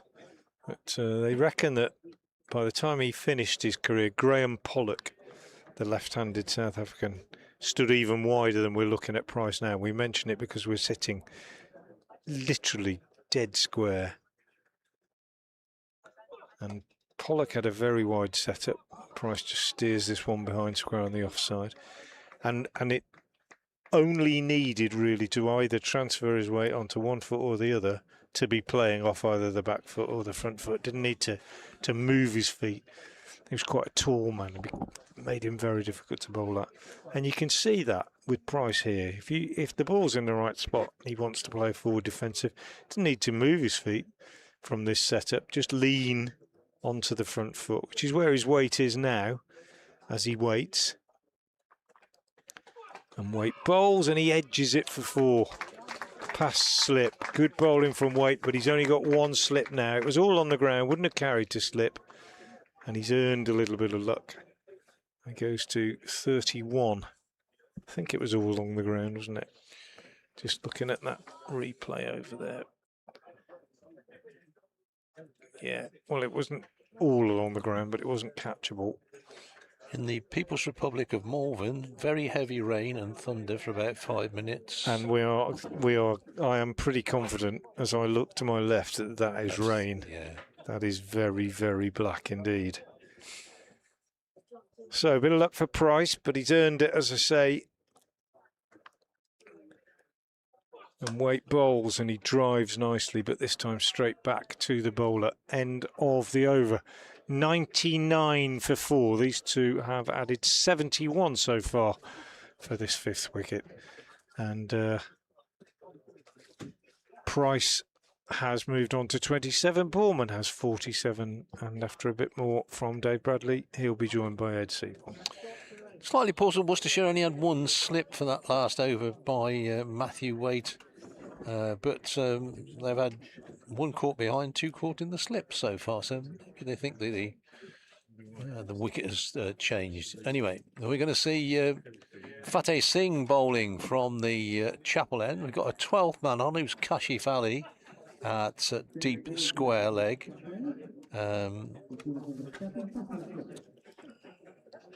2 more red storm areas, we're told, heading our way. Oh, I've just had a look at the radar. If it is not absolutely tipping it down within about 10 minutes, quarter of an hour, I will be stunned. I think in the distance there, Ed, you can almost see the rain coming down there. Anyway, Fateh Singh is on, and his first ball is short, and it's smashed away for 4.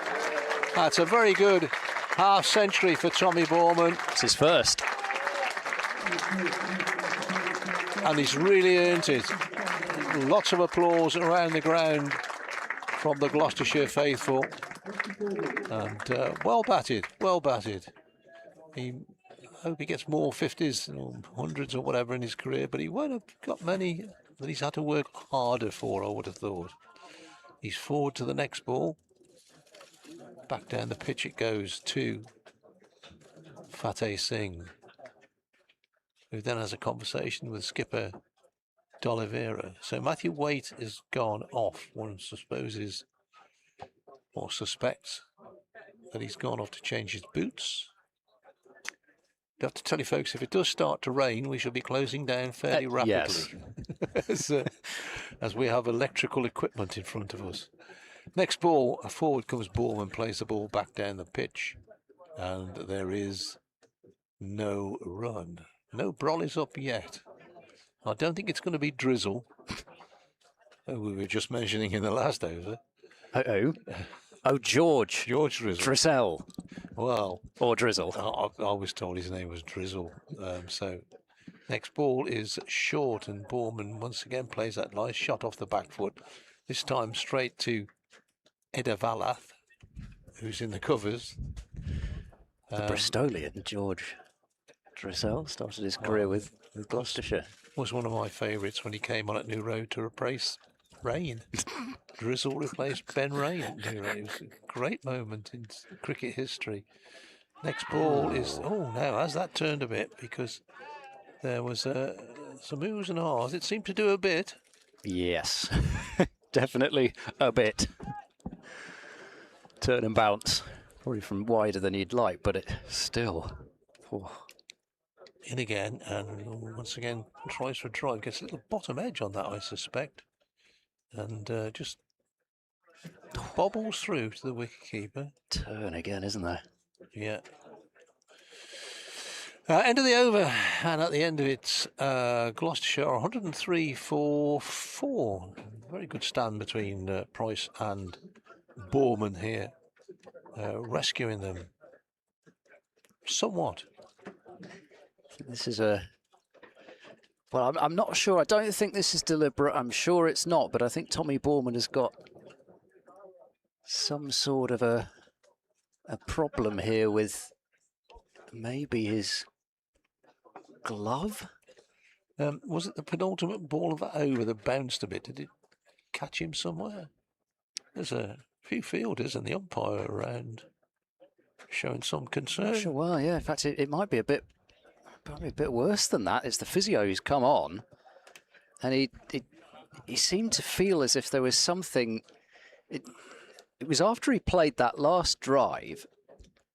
He often takes a hand off the bat anyway, Tommy Borman. It's just something that he does a lot, but sort of holding the bat in his right hand and holding the left one out in front of him as though he felt he'd done his finger a bit of a mischief. It's like, that, good grief, those binoculars are enormous. I can see our house from here. Well, I was just going to say, you see the other side of the Cotswolds with those. Gosh.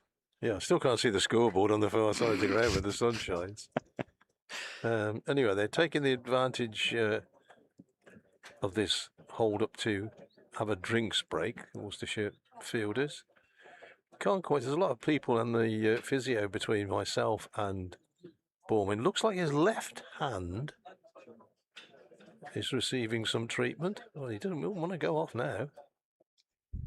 No, he not quite immediately, but he transferred the bat into his other hand and was flexing it a little bit, pointing to something. It's fingers of his left hand, methinks. Yeah.